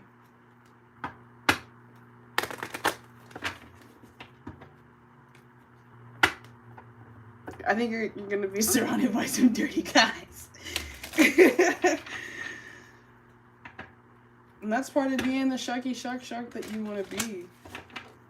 Like I mentioned before, like, you know, there's gonna be some grief that comes along with that, because at sometimes you might feel like you are holding a sword against people that you feel like you resonate with or relate to, but that's where that lack of empathy kind of comes in as a plus. Like if you could, you know, turn off your empathy.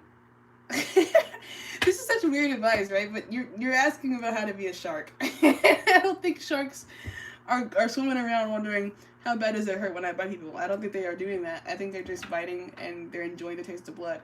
So if that's what you want to be, then that's the advice. The guide, inheritance, and correction. Yeah. The diviner, divine timing, and evaluation. Yeah, I feel like you're not gonna get to being the best shark immediately. I feel like you know that. But you're planting the seed in other people's mind about how tough and how badass and how capable you are when you show up every single time as being that person. And if not every single time, it's just like, you know, it's known about you that you have this inside. I'm not saying walk around like every day with like a bitch. I'm really just saying, like, when the time comes to be a bitch, don't have any hesitation about what it means and why you're doing it. Like, this is maybe the time for you to create that internal justification that you need to be able to move forward in the future as the person that you want to be. This, like, badass shark woman.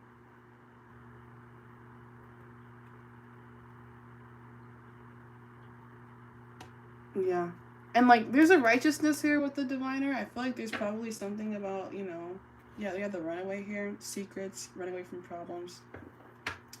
Probably something in your past. You know, I like to use the phrase justification through grief. So there's probably some, like, terrible stuff that's happened to you in your life that will help you to kind of access this lack of empathy. It might not be natural for you to be someone who lacks empathy, because usually women are, you know, just kind of more empathetic, but I feel like you're like me in the sense that you can detach empathetically from other people and how they're feeling about what needs to be done and what is happening for the sake of business. I think if you can, like, promote this idea of yourself as being business first, as being in favor of good business, regardless of, you know, emotional consequence or even spiritual consequence at times, that could be something that differentiates you from most of the other people who are falling into those same demographics. And then also championing the brand, like whatever the brand is. Like I'm wearing red here. I'm in a conservative environment. I'm in a Republican state. I'm in the South.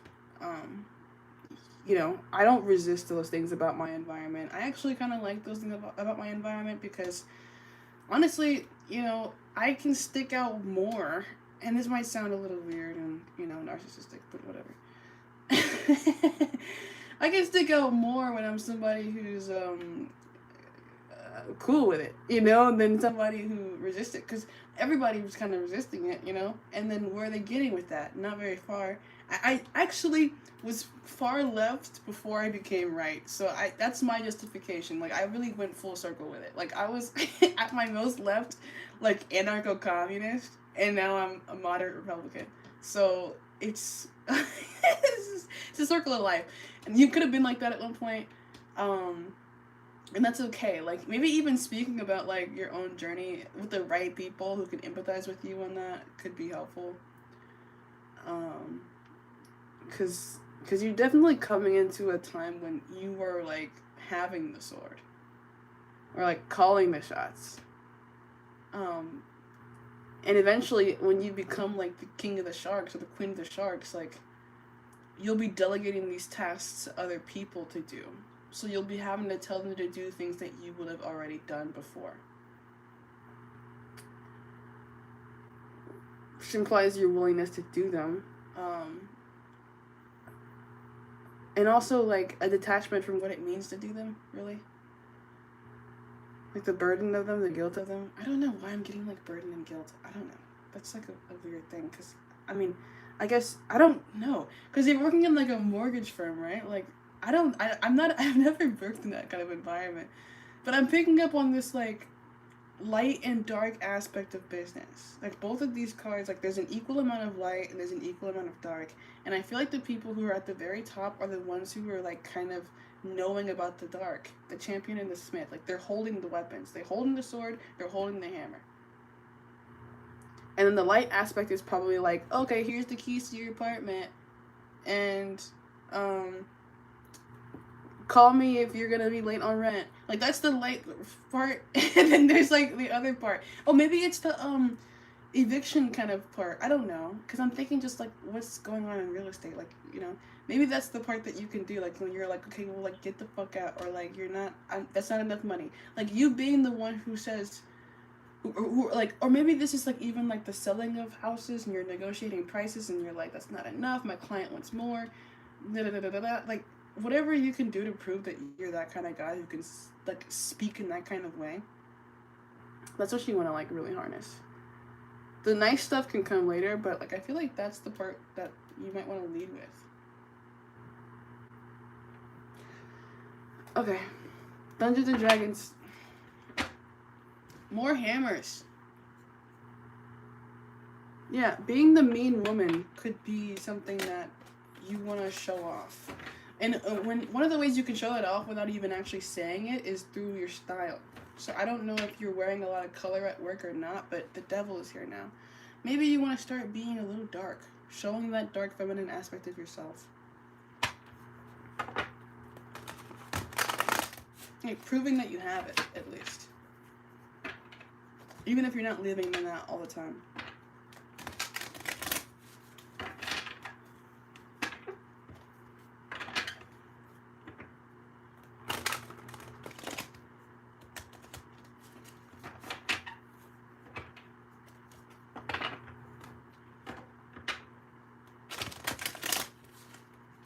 I'm, like, craving a cigarette right now so bad. I don't know why. Maybe you smoke. Another, like, metaphorical way of thinking of smoke is, like, kind of, you know, just, it's destruction. Like, to burn something and then inhale the fumes of what you've burnt, that's like microaggression, like, micro destructions. So maybe you might start to engage in some, like, micro destruction on whatever level. Like, maybe after being surrounded by these Beast Boys for so long, you start to act like a Beast Boy, and that's something that I feel like is justified by your path.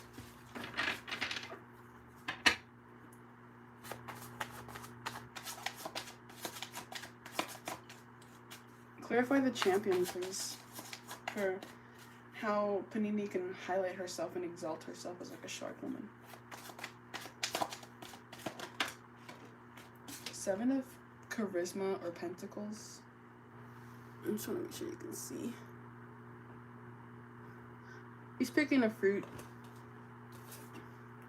And then the king of charisma and pentacles. So yeah, this is going to take some time. That's okay. Yeah, my cat is now scratching me. I don't know if she likes the idea of things taking time.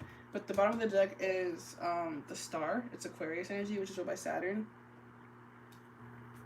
Kitty baby. She's so soft and little and so evil. So evil. Okay, get away from me.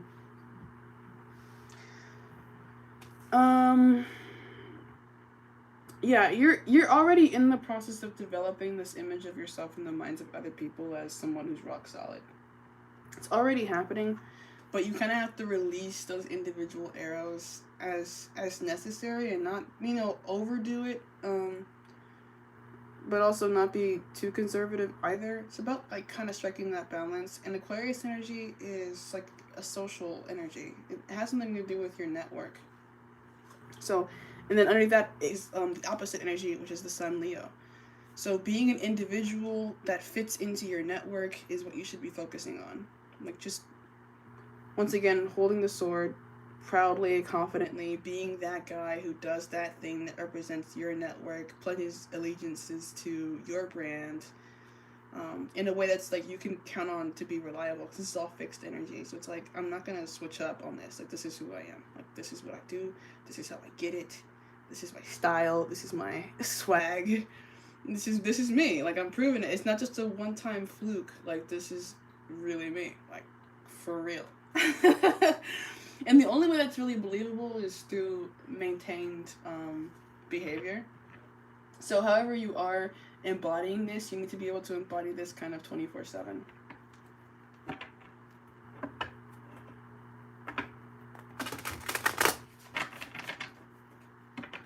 Like it's not enough to just be mean one day and then nice the next day. Like I mentioned how like my dogs are like not always respecting me. It's because like I just kind of rely on them wanting to respect me more than I do like actually punishing them for not respecting me. So that's where I could improve.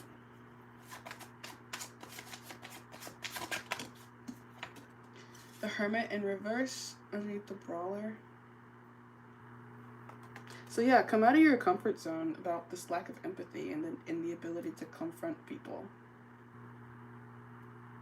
I think you know how to do that in professional and appropriate ways. So you don't have to like be afraid to show your skills.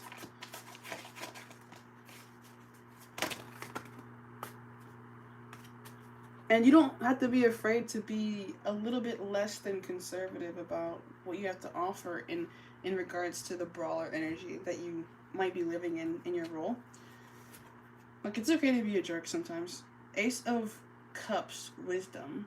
There's the bear energy that he has within him that we pulled before about your coworkers. So that's what I meant about like drawing inspiration before I channeled that. Like there could have been some people that you worked with before that were like real jerks, and there could be something about that you're learning how to integrate into your own identity. Think of the Knight of Wisdom. This guy has a shield, making me think of like a Spartan, like going to war type shit. King of Intelligence. And the Chariot. My Chariot's battle too. Like, you gotta fight for your right to party or something. King of Intelligence. Like, see this like Zeus-like guy? I'm trying to figure out if that's like you or someone else. Sometimes it might feel like some of the things that you need to do make you feel like you're kissing ass, but that's okay. Like, as long as you're like I mentioned before, as long as you're getting enough in return for kissing ass, it's kind of okay to kiss ass. I feel like it's okay to kiss a little bit of ass, like, if you need to. And that's not anything anybody could really judge you for. That's kind of maybe you just doing what you need to do to get to where you want to go, and you having a strategy as it relates to doing that. Like, you knowing what your method should be. Ow! You're scratching me! Sorry. Yeah. My cat just pissed me off, like, in a major way. She just really, like, digs her little nails into my legs to get up. But I think I probably deserve that, maybe. I don't know. Maybe. I don't know if I deserve it. It's just something that's happening, you know? It's really not about what it's deserved. It's just about what is. And I feel like that could be part of your mentality, like, as you're developing here. I definitely feel like your mind could be changing. You might be teaming up people who would normally be like your enemies under any other context. So that could be part of the reason why you could have a little bit of like I mentioned Jekyll and Hyde earlier, like a little bit of a cognitive dissonance, because you're like kind of maybe getting deeper into the muck, or like you're it's not really muck, it's Queen of Wisdom. It's like you're deep diving. Holy diver, you've been gone too long in the midnight sea. Oh, it's becoming of me. Ride the tiger. You can see his face, but you know it's me. Oh, don't you see what I mean? Yeah, you could be like networking and navigating with wizards, bro. Genuine wizards. And and like it might be overwhelming at times who you see yourself becoming. Like some of that might be like hard to recognize within yourself when you are kind of living in that shadow aspect of self, and when you might recognize you're taking it a little too far, but you're still taking it that far anyways because you feel you should. So yeah, I mean, that's why I feel like, wherever possible, it's good to have that spiritual connection that grounds you, because that could be the thing that, gives you the purpose that you need to justify your actions. Having purpose helps me justify my actions. Like, he's got red in the background. Normally people will see, like, a black person in red and they're like, what the fuck? You should be blue. And, yeah, that's the normal thing to be. But I'm not. And that's because I got, like, different goals. I'm not really trying to be the normal black person. Like, that doesn't really empower me so much. I take a lot of inspiration from Manifest Destiny, which is like a white man's mentality, and it's been empowering. It's gotten me kind of far, so I want to keep going far. And that kind of means sometimes like betrayal of self when I'm like embodying traits that aren't necessarily the most natural to me, but I also feel like it makes me super cool to be somebody who has multiple dimensions of self. So it's like a double-edged sword, genuinely. Okay. Enough of that. Jeez. Let's get into some more fun stuff, like sexy times with your person. Sexy times with your person. That was a weird way to put it on. Okay. Another water break, because I need it.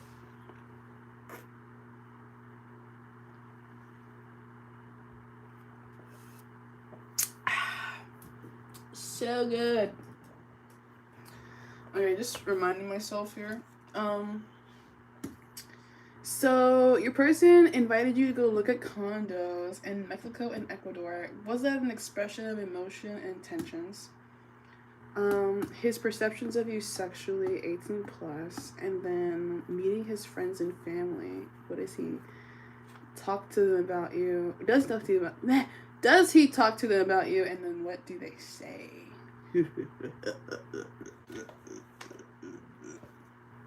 Okay, so first we'll talk about the whole condos thing. I pulled this out. I kind of want to use this deck, so I'm going to use this deck, and that'll be about the like condos part.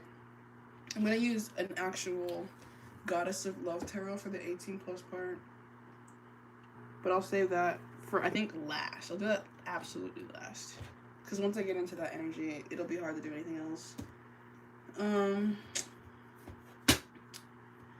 And friends and family. Which deck do I want to use for that? I think I'm going to go back to the Unfolding Path for the friends and family. Yeah. So, on the topic, and you know how I mentioned that I made a little like safe space out of these rose quartz crystals? Like, I feel like this person has kind of like put a little box around you, or around this connection, like in their own mind. Like, they're protecting it, they're preserving it.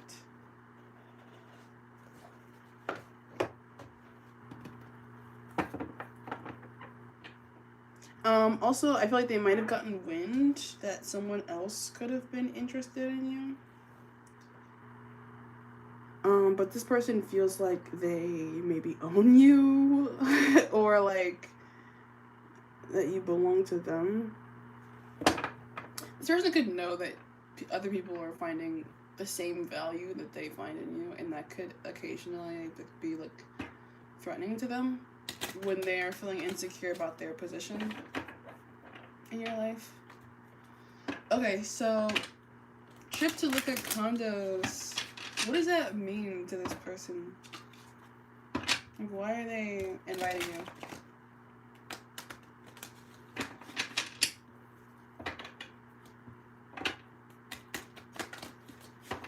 Please I'm going to cleanse this deck of any energy that doesn't relate to Kennedi's reading.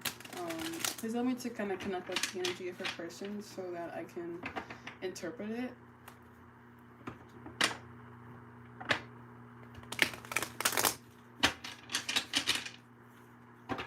I might shuffle for a bit because I just feel like I need to.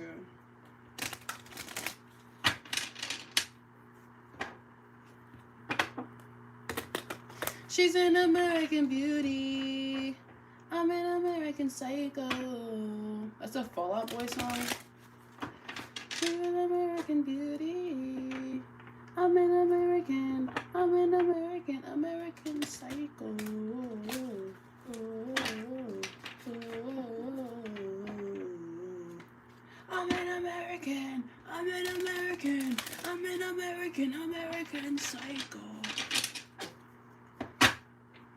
Yeah, I feel like you're dealing with like a Bateman type dude. I actually had a fish named Bateman. He died, and then I replaced him with Bumblebee. And Bumblebee recently died too, and I haven't replaced I don't usually my pets, like, I understand what they mean, but I don't fully understand what those fish mean. I just felt like I was called to get them and keep them. And then even the tank that I bought to keep my fish in, it cost $13. And $13 is like my lucky number and also happens to be my person's lucky number.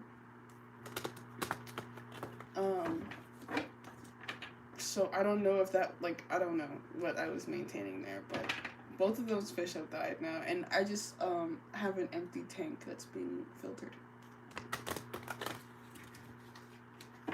I probably should get another fish.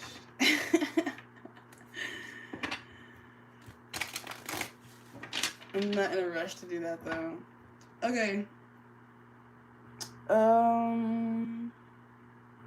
Yeah, what do you think about this trip? Like, what does it mean to your person that you were invited? Dude, okay. This Ace of Pentacles in reverse also came out underneath the child, like the child card from the very beginning. And I'm seeing that again. I feel like this person could be thinking about like getting away with you and then using that opportunity to get away with you to like maybe even give you a child or to kind of like lock you down in some kind of way. Or, like, yeah, the Three of Pentacles and the Lovers. Like, if they could get you in their space, I feel like they would use that time to make, like, significant relationship progress. And I feel like that would be something, like, tangible. So if it's not an actual child, it's like they maybe want to, like, literally own a piece of, like, property with you. And that could be, like, your property that you both escape to or something like that. Like, maybe, like, being a hell out of us, getting caught in the rain. Grown Ups, like the movie. Maybe you're making a good night.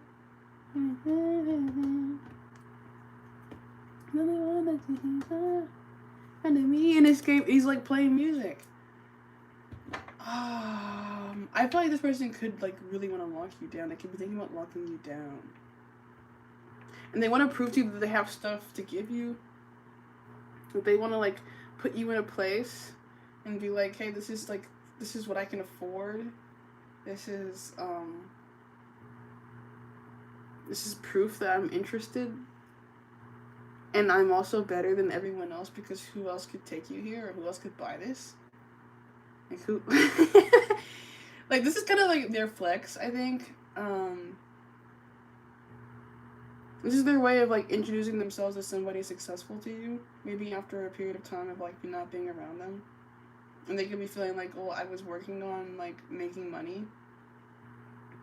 Maybe while I was being like non-committal and like engaging with other options, but none of them were like really important to me. I just kind of like wanted to do that, and then now I'm back and I am kind of like ready to give to you in a way that I had been holding back, because like all these cards are in the reverse and this one's upright, because like their energy in the past would have been like defensive, and that's what how you would probably see them like most of the time, as somebody who's like above everyone else and is like beating them off, like at least energetically. This person's probably avoidant, but internally there's like a lot more going on there with the Gemini energy. Like it feels like they think a lot about collaborating in serious ways, but not with like the average person, only with somebody else who's at the same level of height as them. Like they're elevated in their position, and they're like, well, you can't even see the top of your head. Like, you know, like you're not even like you're not good enough. Like most people around this person, they would consider not good enough. Like they don't reflect well on them. Like they're not the person that they want to be like seen with.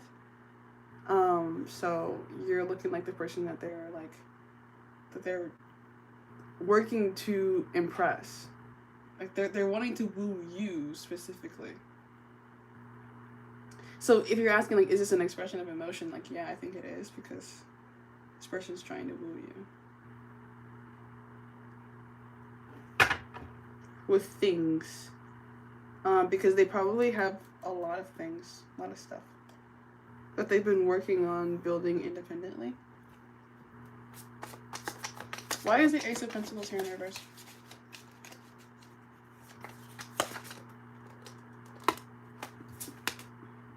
Ace of goddamn Cups. Yeah, in the reverse still. Because they're an emotional brick. But like, money is feelings to this person, so I wouldn't be surprised if their love language is like gift giving, and then also like travel with the Fool. The Fool's come out a lot, so yeah. This person could be like have been crafting a new personal identity. Like in the time since you last saw them, they were working on like making a new self to be able to live in more freely. And that probably was harder for them to do than you might think. I spoke recently in a collective reading about like interracial relationships. I don't know if this is one of those things, but it could be like an opposites attract thing. And this person could have initially, like, you know, they could have struggled with that mentally, because it's like they would have been attracted to you, obviously. Like they would have liked you and thought that you were pretty and like hot, but they would have been like, well, I don't know, I didn't like plan my life to like be with someone like you. And that sounds like maybe like really like harsh and critical, but like also just true, I think. So like they wouldn't say that to you outright, I don't think, because I think they have like, you know, some emotional intelligence, but maybe just a little bit. But yeah, they might have like, you know, just not really fully understood at the beginning or like all the time why you were who you are to them. Like they might have resisted that at some point in time, and I feel like this person is like no longer so much in a point of resistance to your significance in their life. Like they're just kind of like, they're kind of like, yeah, like this is how it's going. Like apparently there's no competition to you. Even if I try to like, you know, like move around and like replace you, like it kind of just seems like at the end of the day, like you're the person I want to be at the condo with. Like you're the one I want to be with. So yeah, I think this person's like kind of aware of themselves as having not been like fair in how they've engaged with you. And so I think this could be their way of trying to make that right, like trying to be fair. Like maybe like coordinating travel, like having control over like how you guys get there, like where you're going, and then like showing you the sights, like proving to you that they have some kind of power, maybe through money. But yeah.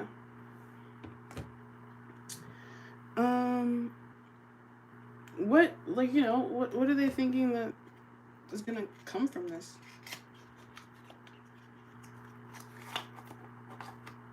What do they expect is gonna come from this trip?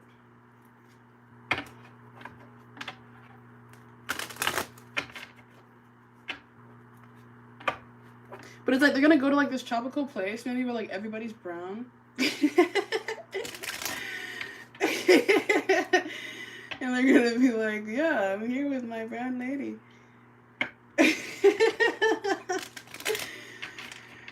That's funny and kind of cute.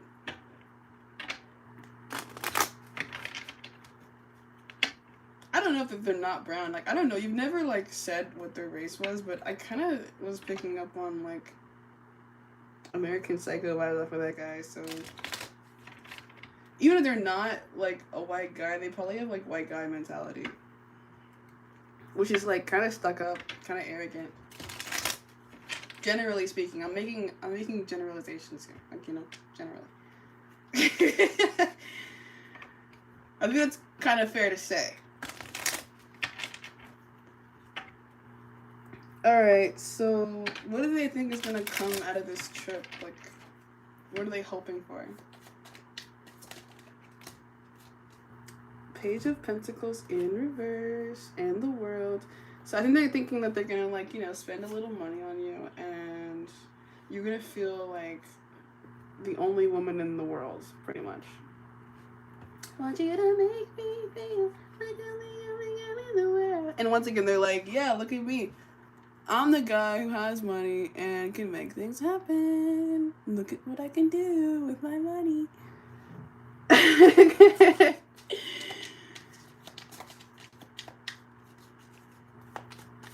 Yeah.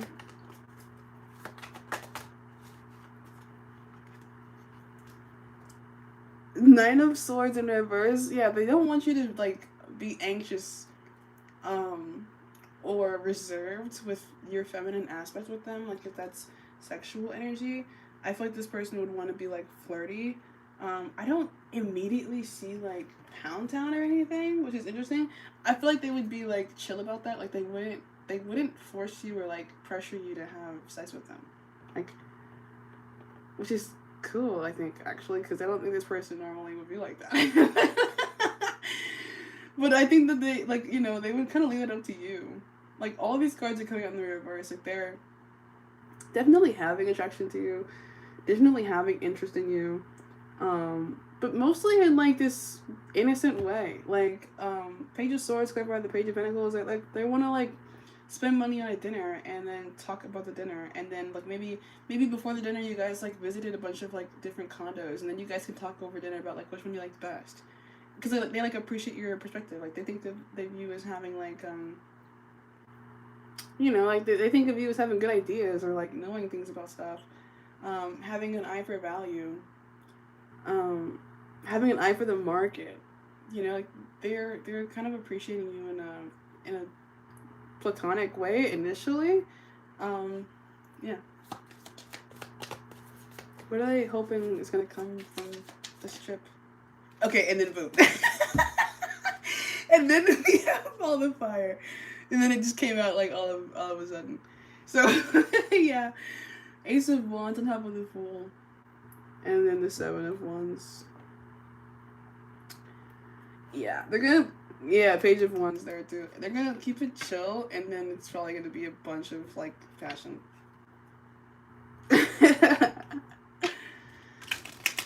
But they might know that if they, like, make it seem like it's all about that would be, like, a major turnoff for you. So they're gonna, like, at least pretend to be thinking about something else. But the Emperor is here. Like, Emperor is here to clarify the moon. Like, in the Magician, like, they want to have power, they want to have control, they want to be seen as strong. And then they want to gain something in the end for doing all that. Which I think is sexual, but, you know, they're not gonna put a whole bunch of pressure on you to do that. I think, honestly, they'd like it if you were the one who, like, kind of initiated that towards them. Like, when you were ready to kind of be physical, that you would, like, be physical with them. Like, you would start touching them in ways that let them know that they have, like, the green light to touch you. Because once they feel like it... Once they feel like they're in the clear, I feel like they would kind of, like, you know, be very dominant, but they would want to know that they were in the green first. Okay.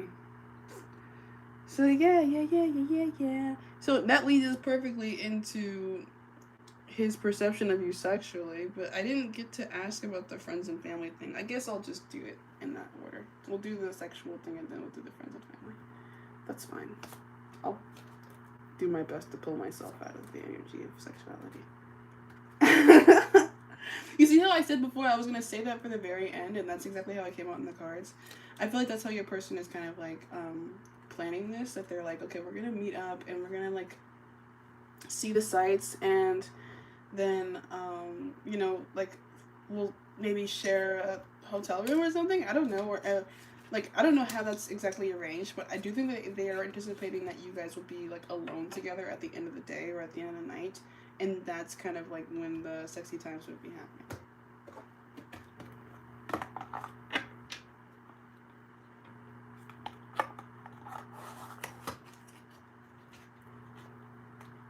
Ooh, dude, I just got hungry. Yeah, I feel like this person has a hunger for you.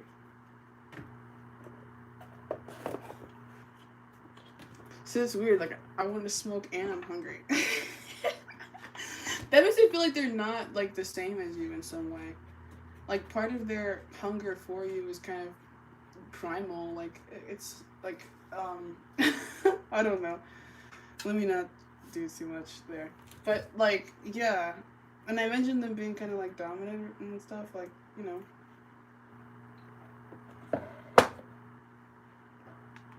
There could be some like shadowy aspects to this person's attraction to you, but I don't think that that's something that you don't like. I don't think you really mind this person is like a beast of a person. Okay, so what is their perception of you sexually? You could be a throat goat. I don't know why. I just randomly needed to clear my throat. So you could be like really good at giving head, actually. And maybe not even just like giving head in like a literal way, but also just like a like you flatter this person, or like you compliment them well, or like you make them feel good about themselves, like you honor them, maybe like a king, or you know, like you make this person feel masculine, like they have control, which I feel like they like and need in a partner, because they were seeing you as the moon in reverse, which I feel like is dark feminine energy, but yeah, like the sun here, like you definitely are strong, but you're also obviously woman, like and good woman. I think they would say like you are a good woman, or like you are queen woman, worthy of like adulation, respect, which I think is what differentiates you from most of the things that you're used to dealing with. I don't know if they always respect the women that they engage with sexually.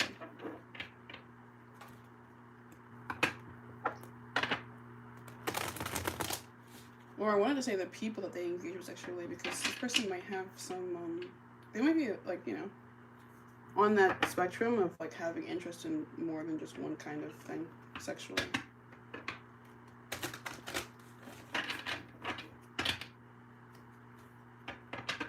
But they're not always basically having sex with respect or love. But I feel like that's what they would do with you.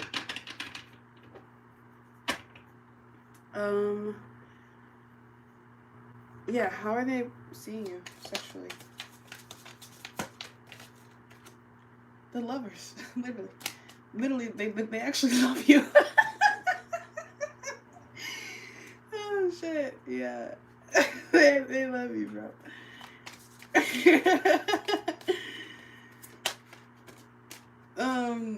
Boobas. You could have a really nice rack. And that's the thing here. If it's not the rack, you could feel that you have like a mothering quality. Even though that's the King of Pentacles. This person could have mommy issues or something like that. The Knight of Swords, aka the Witch of Swords.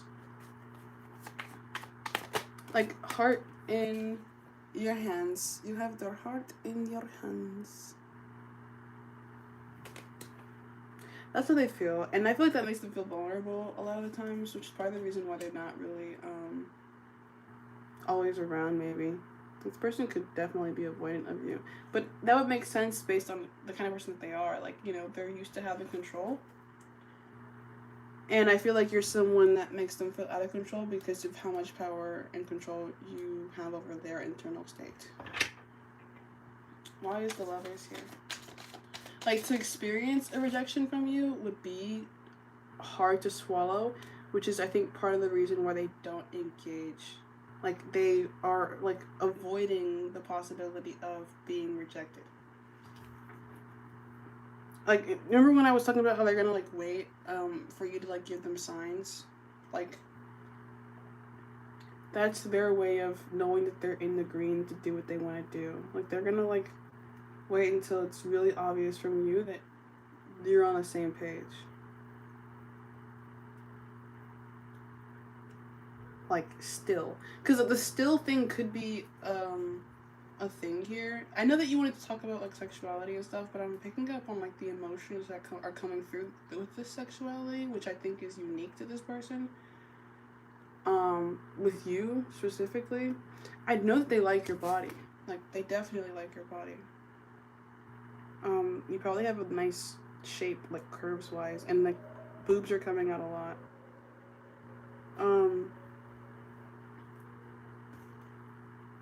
Like, Eye of the Tiger, like, whatever you have going on, they really like to see it. But it's not just that, really. It's also a lot of other stuff. It's I think more than a physical thing. Definitely is more than a physical thing. Could have a lot to do with mentality. This is reminding me of, like, Jim and Pam from The Office, and it's like Jim didn't look at Pam with lustful eyes. Like, that wasn't his thing. Like, he wasn't with Pam because she had a great rack, it wasn't that. It was because he was studying her and, like, knowing that she liked a particular kind of yogurt and watching her go through struggles in her other relationship and appreciating the kind of woman that she was. And, it was that kind of a thing. Like, it wasn't really a physical thing. And this person is just, like, already identified you as somebody that they could, like, live with and be around for, like, forever. But I do think that in the past they may have had, like, insecurity about, like, their finances, or, like, how joining up with you would affect, like, maybe even their, like, status in the world in some way, and that would have been, like, their mental obstacle to overcome. But I do feel like this person has maybe, like, come full circle when it comes to that. Like, they've overcome, like, they've climbed a mountain as it relates to how they think about the fact that you have them in their heart in your hand. Like, that no longer probably bothers them as much as it used to when they were still feeling insecure about a variety of different things. This person could have, like, really not been comfortable with love, like, in general. Like, in a general sense, they may have not been comfortable with, like, being loved or having love for other people.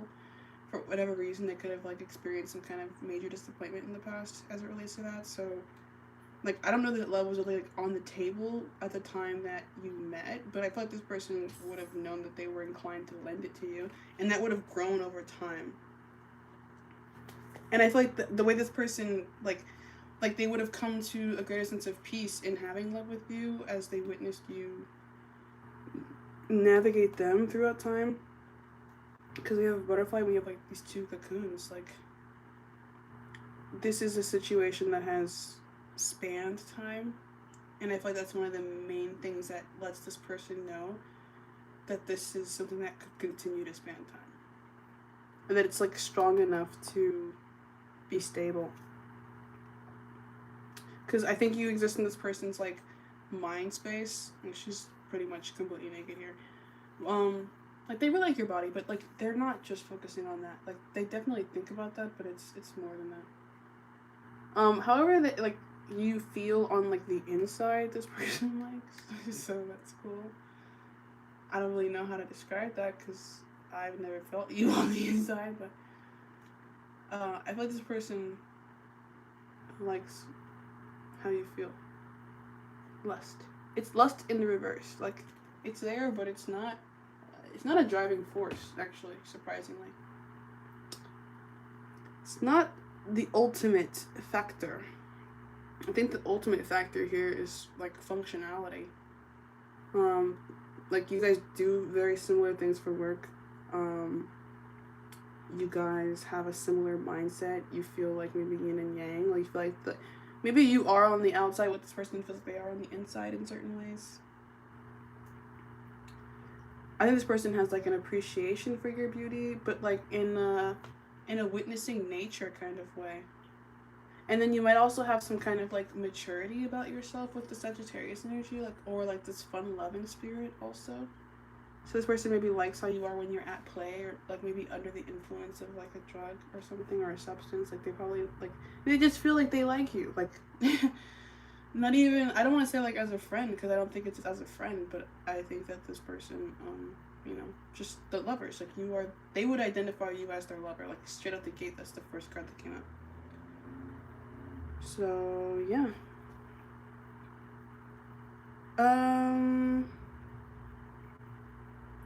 How are they gonna like see you at the office party? Like how would that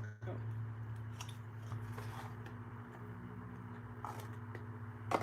The 6 of Wands. I think they're gonna be proud of however you're dressing.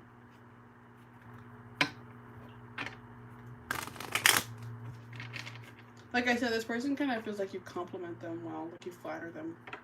So like they probably would want to like stand near you. And if they're not standing near you, it's because they're nervous. Like that would be the only reason why. This person actually, 9 of Swords, is more nervous than they might actually seem. And it's that Patrick Bateman thing. It's like they're sweating. But their face is like straight. How is it gonna go when they meet up at this office party?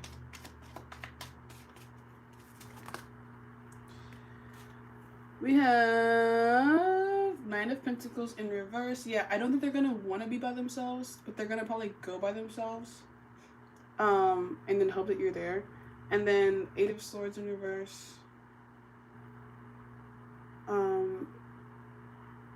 It might take them a while to get over like the fear of coming near you, though. That's what I'm getting. It's like they might feel like in the past they've done too much to hurt you in some way, like through their own emotional unavailability when thinking of Cups in reverse.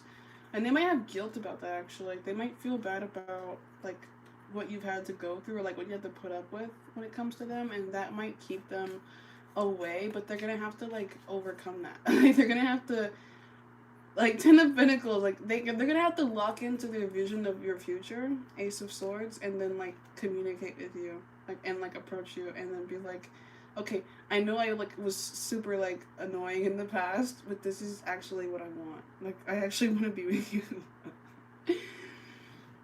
I know I was like a jerk, but like what if we had a family and got married or something? Like that's what this person thinks about. And like when they think about that, like the reason why they're thinking about it with you is because you actually did put up with them when they were a jerk. Like when they were at their lowest points in life, you were there. So that to them makes you seem worthy. Like you've endured enough, like you've earned them. But then they're gonna like maybe like, you know, feel nervous about like sparking that up. Like, starting that conversation, I think could feel like something that's intimidating, because it requires them to be like almost cumulatively emotionally available. Like they almost have to make up for like, or they feel like they have to make up for like all of that non-availability with like one moment of availability. And I don't know that it's really that much pressure for them to be everything at one time. But they might put that pressure on themselves because they might be ready to come back in your life and like literally be your partner, but then there's like the gap of like everything that was going on, you know, like they might be feeling like, hey, I know like what I know about you now. Like I feel really confident. I'm not really confused about that anymore. Like I know that you're the person I want to be with, but I know that I also probably hurt you. So how do I like start this now? Like how do I start it again? Can it start again? Should it start over, or can we just like pick up where it left, or like which is better? Like that's what they could be thinking about right now. Like they might not know, like, because you're obviously going to be attractive when they see you, because that's just how you are to them. But like how did they reach you now that you're like this dark feminine woman, like probably wearing like a black dress and like looking really expensive and beautiful and like all that stuff. Like they don't really know. Like they're scared. Honestly, this person is scared. It's like almost like going to your mom after like you broke her favorite vase, and then telling her that you broke her favorite vase, but hoping that she doesn't like get mad at you. Like that's basically what it feels like. Okay. So, friends and family, like, what's going on with that?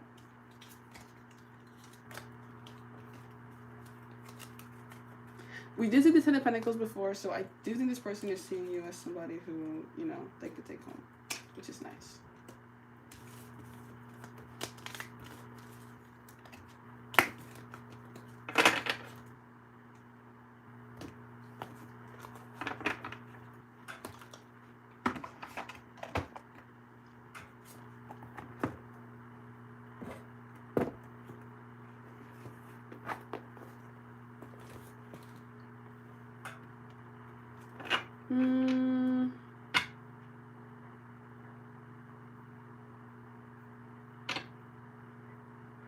I'm trying to figure out what deck I'm going to use for this. I think I'm going to stick with this one because I'm favoring it.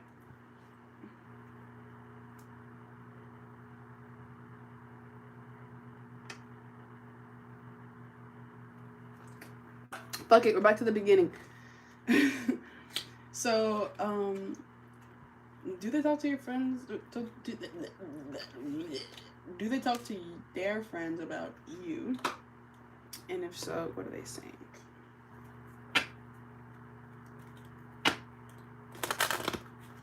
I'm not taking reversals from this deck. So I think I'm holding it upside down.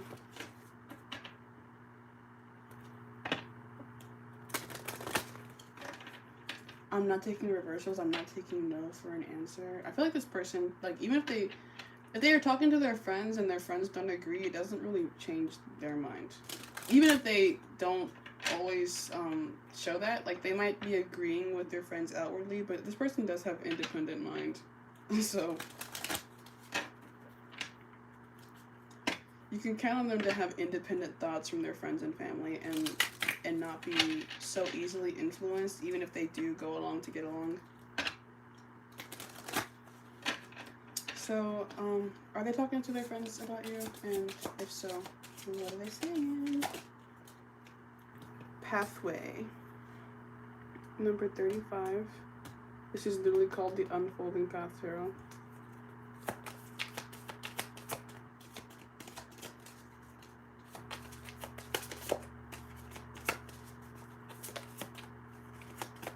I've walked for miles inside this pit of danger.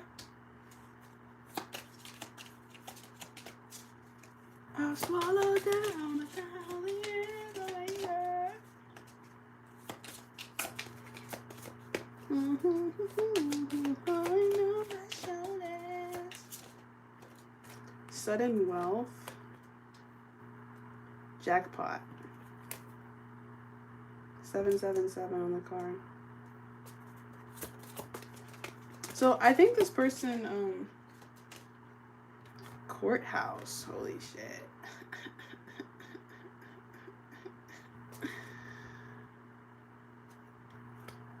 False person. They could, if they're talking about you, they're keeping it low key. So like maybe not everybody knows, but I feel like this person, if they have spoken to someone else about it, then they're also like this is somebody who might have known about you from the start, or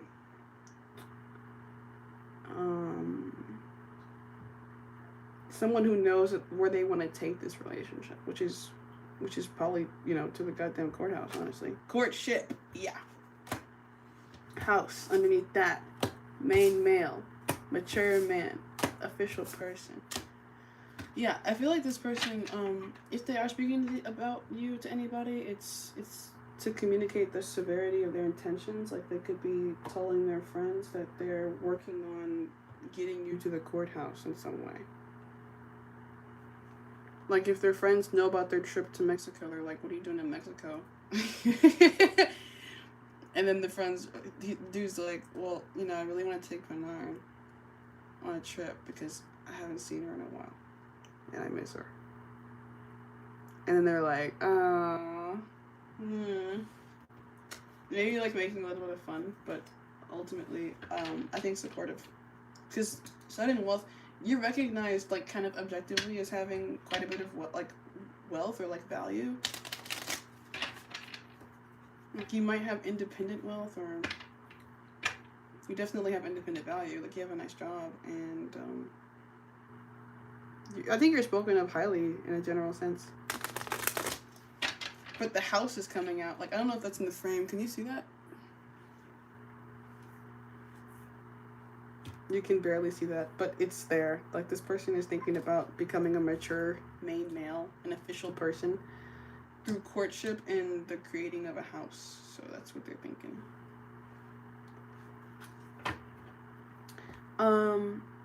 Yeah, well, what might they talk about with their friends about you?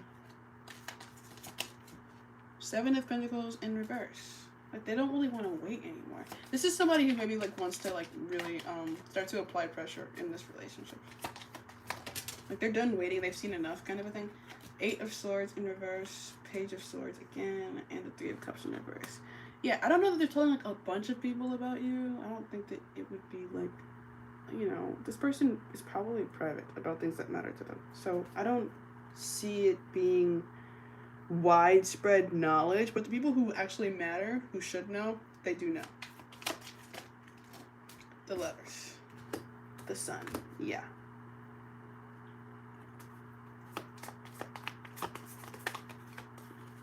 This person I think is private.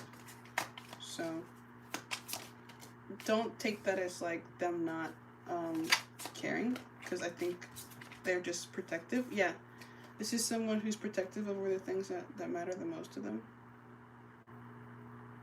And so, yeah, they probably would not speak a bunch, but not due to any lack of investment with the Queen of Pentacles. They just are downplaying their investment here until the right time. Which 10 of Pentacles at the bottom of the deck. What they want with you is like forever. So, Ace of Cups, they're probably just like trying to figure out how to start that, how to start forever with you, which could take some time maybe. But 2 of Cups, holy fuck, yeah, they love you, dude. They fucking love you. They really do. The Fool in the reverse. It's like, how do I start it though? Like, how do I start it after it not being started and just kind of like limboing around? Like, it's been floating around. So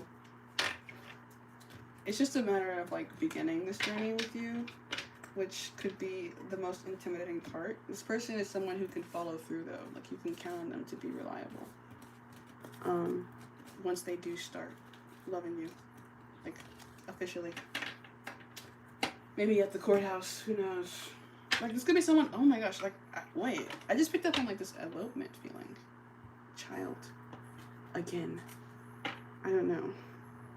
This person might want to like really move things fast in this relationship, male and female. Like once they kind of like confess their feelings to you, they might immediately kind of be like, okay, well, like, what are we gonna do about this? Like, how fast are you willing to move? Like, how quick can we get to the courthouse, kind of a thing. I don't know if that like feels strange, but I feel like this person has been kind of maybe internally resolved for some time, and that might allow for them to take like these really quick actions. Like this person is going to be moving with a lot of confidence. Like the Chariot, Wheel of Fortune. And they're going to want to move with a lot of confidence. Like I mentioned, like them waiting for the green light from you. So like once they kind of feel like you want them how they want you, they're gonna like I don't know, pop the question or like ask you something like really really definitive. So I think you have that to look forward to, like them being a lot more definitive in how they feel about you, and that being clear and obvious. Like we have the Ace of Swords, 6 of Cups, 10 of Pentacles, 9 of Pentacles, Chariot, and the Wheel of Fortune. And that seems to be related to like whatever travel is on the horizon. Like this fall into winter season seems like the time when they're feeling really good about what they have and what they can share with you. Like you being, like, them being the tiger that you're riding. And that making a home, because the Chariot is Cancer and it's underneath the Ten of Pentacles.